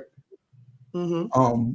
Now if I say, hey, I got to really buckle down for 3 months and get on this, whatever it is that I'm doing, so you won't see much of me, or I'm going to be tired when I come in, this or whatever. I think a lot of our women base how much they feel their man loves them by how much they can interrupt them. Like if I can get you to go away, like think about what I'm saying. Like if I can get you to look away from what you're doing, if you playing the game and I stand in front of the game, think all the commercials where a woman stands in front of the Super Bowl or this whatever. Like if I can get you to like divert your attention away from something and put it on me, then that really means you love me. If I can get you to if I'm the one that could get him, yeah, he doesn't do that on Thursdays, but if I tell him, he'll do it. That sounds like an immature woman. Yeah. And it's a lot of them running around.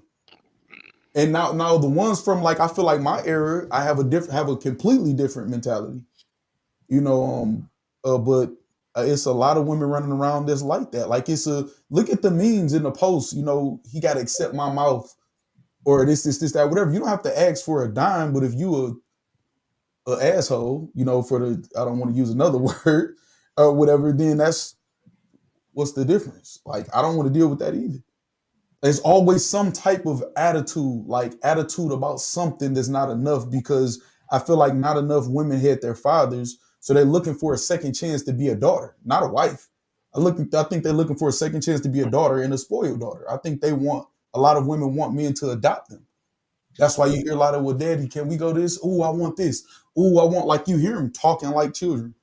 They want to be adopted. I really feel like that. They want to be adopted. Age groups of women do you deal with? It's not me that's dealing with like that or whatever. I see it, what age group are these women? Because I don't know. Maybe because I'm old. I don't know. So, right, but think about the video that she made. The video that she made, she had to get that perception from some. This is what's being put out there. You know what I'm saying? She had to get that from somewhere to even feel like that to make the video that you just showed. And I see it all up and down my timeline, other people's timeline. You know, people who will comment on certain posts or debates you have, and that's what they own. Yeah, college attended. Yeah, you were. She did.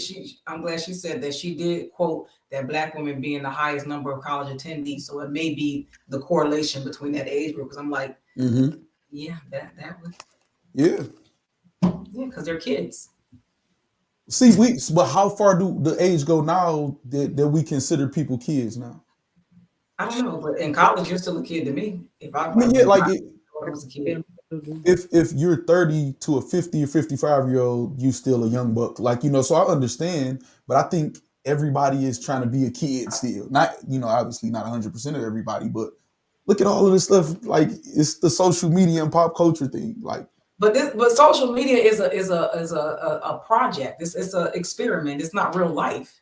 Right. Like, to everybody, people think that it's real, but if we look at their real life, it doesn't exist in their real life. Right. They're saying it, but they're not living it. Right. So if I'm on social media all day and I'm just spewing these things, even though none of this stuff actually exists in my life, it's not real. Right.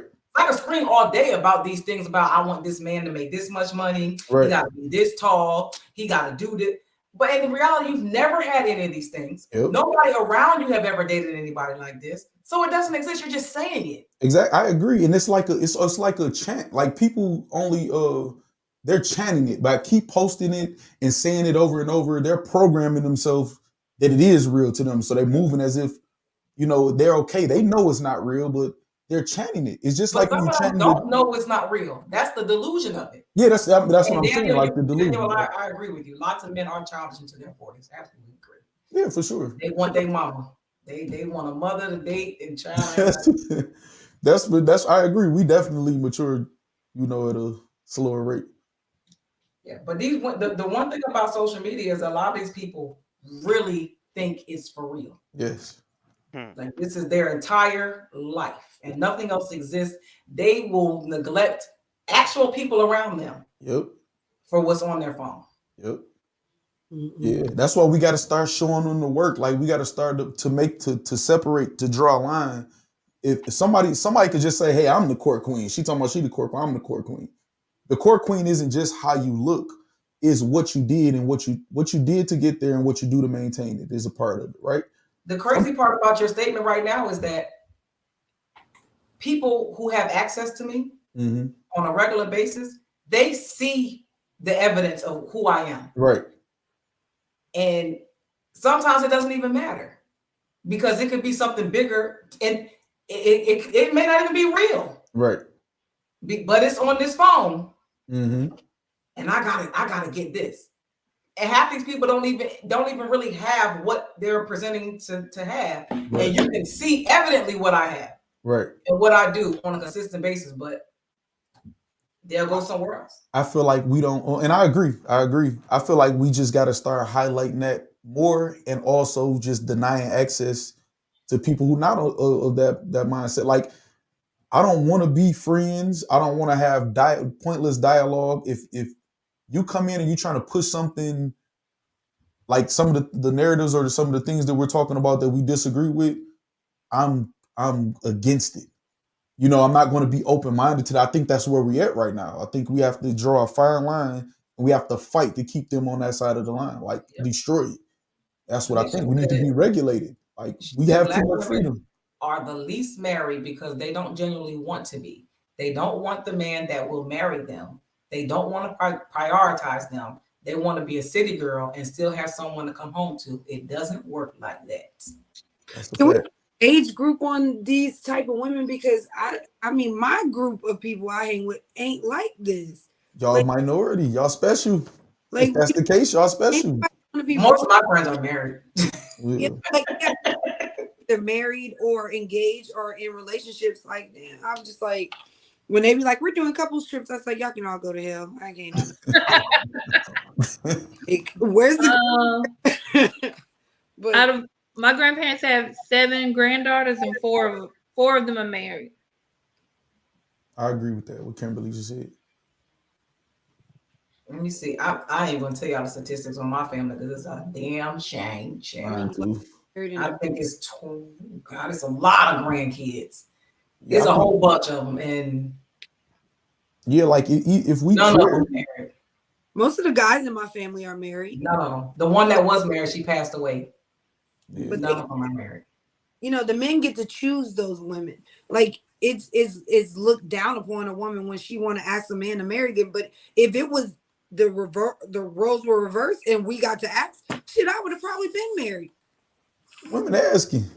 But still wouldn't. They just not asking for marriage. They asking for money and sex. Hell no. Hell to the no. If it was reversed, I'm still not gonna. Yeah, I wouldn't. I just it's just weird, and that's why I say all my male cousins are married, are in long-term relationships. The females, no. I have no desire.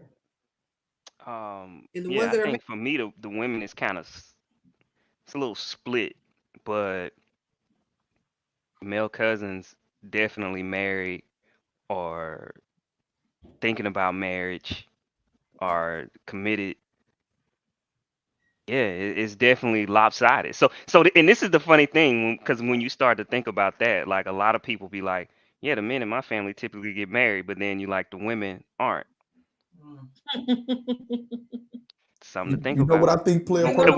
Because we say black men don't want to get married, right? We typically say that. About first cousins. Ain't none of my first cousins married, men or women. None of them. Yeah, my 2 cousins that just was up here, both married. Nope. But it's I think sports and things like that play a part too. Like I was talking about church, like you ran track, right, Didi? Yeah. So when you play sports or you compete, it doesn't matter if you're on a cheer squad and it's highly competitive, but when you compete at a young age, you learn how to fight through adversity. You learn to work towards a goal. You know, when you do things like that in life, when you just told all your life, you know, you a princess or you my little king or this or whatever, you just get things just because. That breeds that entitlement, you know what I'm saying? And you grow up and you just expecting to get everything you want. Hence the comment, you know, some want to be city girls and then still have somebody to come home to. They want it all.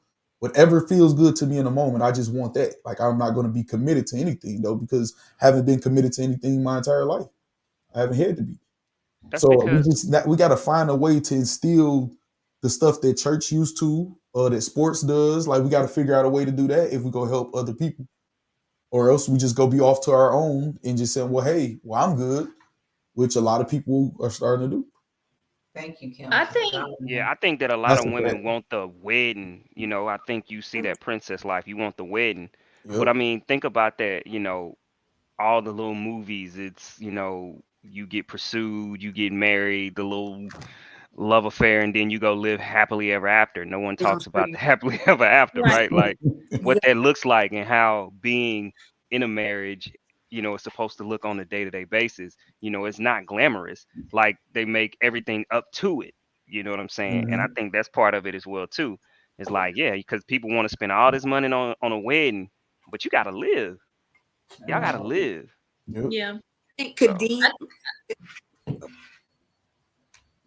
I was gonna say, I think that's a big part of it, Adrian. I also think for Black women, if you think about the history of it, I think that a lot of Black women are being raised by, unfortunately, in households that don't have fathers, or they are being raised by their grandmothers, and those women are telling them, focus on yourself, focus on your education. You don't got to depend on nobody for money, all this and that. When white women go off to college, they are taught to get married, find their mate when they're at college. But Black women are largely told, focus on yourself, make sure you get to the point where you ain't got to depend on no man for money, all this and that. And I think that just with me thinking about my friends that went to college that are married, they married somebody that they met at college. So the people, I think they're marrying each other outside of college. Like here, the number is lower of people that aren't actually married. And then I also think that you have women who just, a lot of people may not be married, but do they really want to be married? Because I don't think they have seen an example personally of something that they want to have, that they strive to have. And what is the benefit? Like, what are we gonna get out of the marriage? What is the goal for being married? That was a great point she just made about not seeing it too. Like, and I also think if Black women looked outside of their race, the number would be higher, because I think a lot of Black women really want to find a Black man to marry, have a Black husband, and before they'll go and find somebody of a different race, they'll just stay by themselves until that person comes along. Daniel said, but the white women who get the Mrs. degree are looked down on as poor students. I don't know. That's why they sent to college, to make sure, find you a man who's going to take care of you. No way. Kadeem and DeVal Ellis, they wrote a book, and they were just talking about that. She said before they got married, everybody kept asking her, so what do you think of, what do you think is going to be about the marriage? She's like, I didn't think about the marriage. I want the wedding, but he thought about how I'm going to provide, how I'm going to do this, what we're going to do with this, and this. And they basically talked about that. And she said, in a way, she was glad that she didn't speak to people about what the marriage entailed, because it might have tainted her. But then she was like, she wished she would have, because it's different things that you get from other people's experience. Sometimes you just got to experience it. And she says she's glad she just experienced her marriage, because she feel like if she would have listened to other people, she probably wouldn't have got married. So I want to take some accountability for the men too, because I think a part of it also is we don't want to have our turn to work with y'all, like, through y'all trauma and that stuff like that, because y'all worked with us, because we fucked up and made our mistakes and went to prison and left the household and left women with kids and beat on y'all and all this other type of stuff, that men did. And y'all worked with us. Y'all became the down chicks and all the other stuff or whatever, and y'all got into crime with us and all of the other stuff or whatever, right? And throughout that, y'all sustained a lot of damage, and then a lot of men have found a way out of that, and we're trying to do better.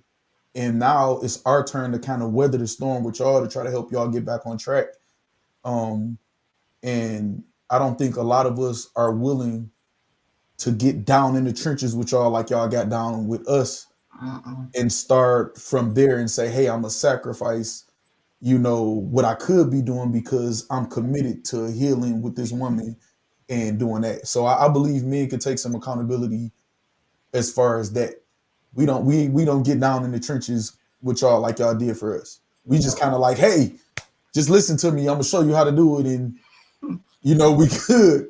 But that's not what y'all was telling us. Y'all suffered through us cheating and all type of abuse and all type of different shit. You know what I'm saying? So that plays a part too.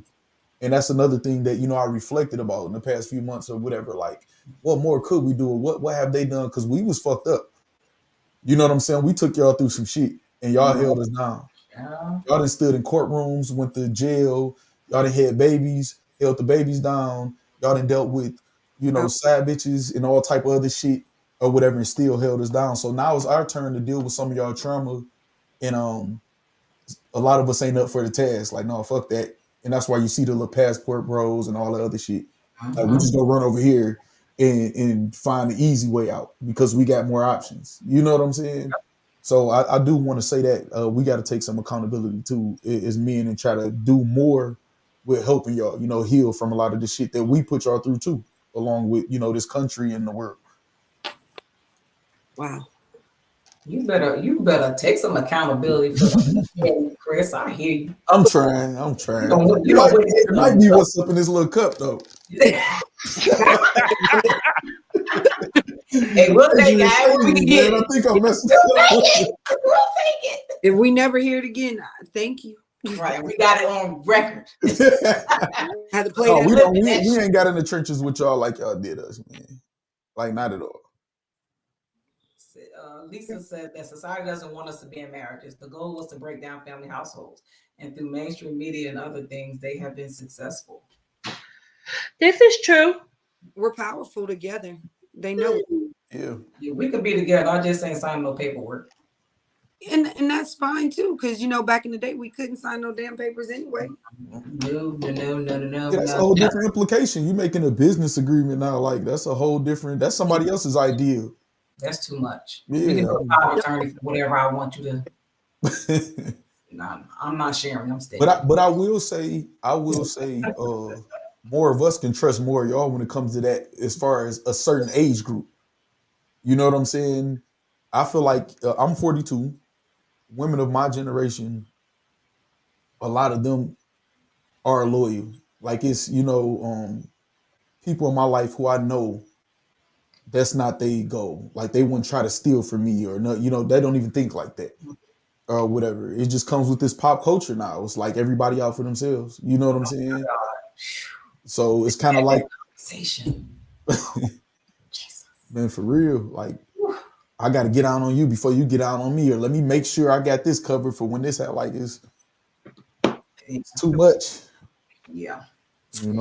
Yeah, well, that was a great discussion, y'all. I appreciate y'all for coming on. We didn't have any mishaps. Nobody left early. That was great. This is the time of the show where we talk about what we have coming up.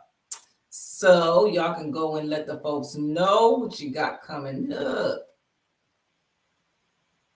All right. Well, Black Collar Podcast. This is my first podcast I've done in the new year. It's Breaking Barriers Podcast. I'm very thankful and appreciative for y'all having me again. I also have a new movement that's called ATP, About the Progress. I'm pushing that because, like I said, I'm not doing the pointless debates anymore with just anybody. If it's not anybody that's putting in some type of work, I'm not even giving them, an audience. Like, I'm not even giving them conversation or whatever. So at this point, it's about the progress. And I want to be progressive. I want to leave a conversation just like this, knowing I learned something, I taught something, gaining new perspective and becoming better. So Black Collar Podcast, I got a podcast coming up next week, a few of them actually, or whatever. I can't wait to have y'all on. You know what I'm saying? It's been a year since I started. And I remember the first one, my black collar was backwards. I didn't know nothing. Dee helped me with a lot, man. You don't even know how much, talking to you helped me. My letters was backwards. Mics was set up, but it was no microphone sound. It was just like, so I'm really thankful. I'm trying to go back to my roots, and I have a tribute that's include you guys and everybody who's participated in my movement. I had the hoodies and the t-shirts. I get y'all information in y'all sizes, actually. I send y'all all a t-shirt or a hoodie or whatever y'all can represent. I want to start off with only the people who putting in work in their respective fields to rock the shit and to represent that or whatever that it's about the progress. And that's pretty much it for me right now, man. Salute. I like hoodies. So tomorrow night, 1/3 of in their underground. Monica can cut the lights off, you will. mommy duty. Underground Kings are tomorrow at 10. And I Am Woe, we be on Sundays. And we just got invited to do radio. Is Black with No Chaser. So there's an app that everybody can start downloading and they can listen to us. They don't have to just look at us and watch. So that was a big thing. And other than that, I'm just a mom. I'm, like I say, it's football, work, podcast. That's it. That's my life. Appreciate you, Courtney. What you got, Drena Dream? Y'all know me. It's Mardi Gras time. All she want to do is goddamn party. It's a Mardi Gras, so I'm getting ready for that. I'm excited. All them drunk guys asking you why you still single. No, they're gonna say shit. So that she gets beat.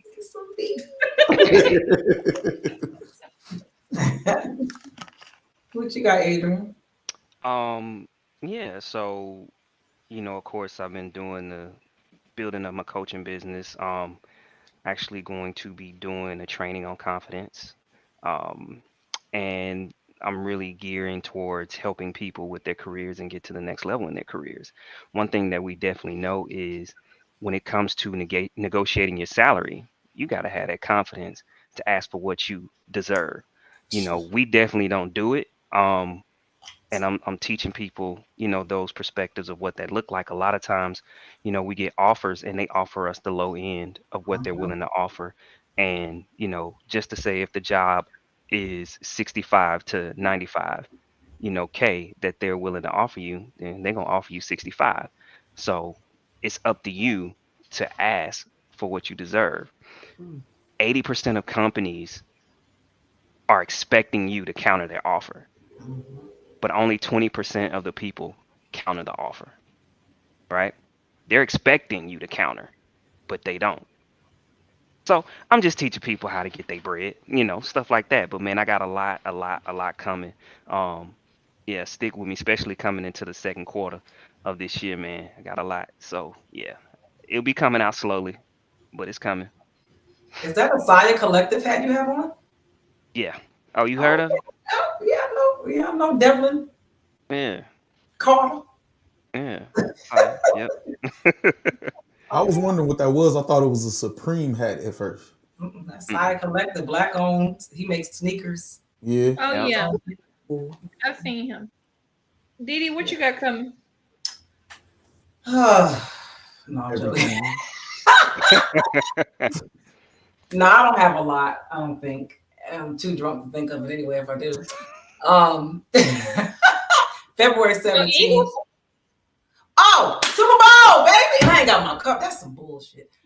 That's what I get for trying to have a fancy drink. I ain't got my Eagles cup. Fly, Eagles, fly. The Eagles will be in the Super Bowl this Sunday. I am not having no party, but I will be watching. And I will be home. I got all my stuff already for the parade, so.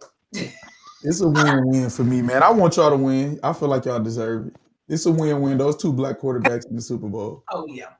And then I will be in Orlando Thursday, the 16th, I think it is. 16th to the 18th for the, let me get the title of this show. I don't want to mess the folks stuff up. Y'all might be coming. It is the Love and Laughter concert.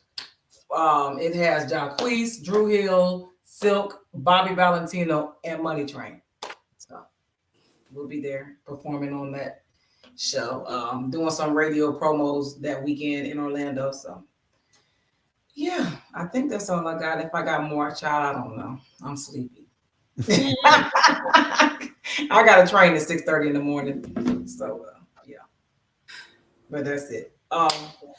Y'all, we gotta come up with a name for our people in the comments. What are we gonna call them? We gotta come up with a name for them.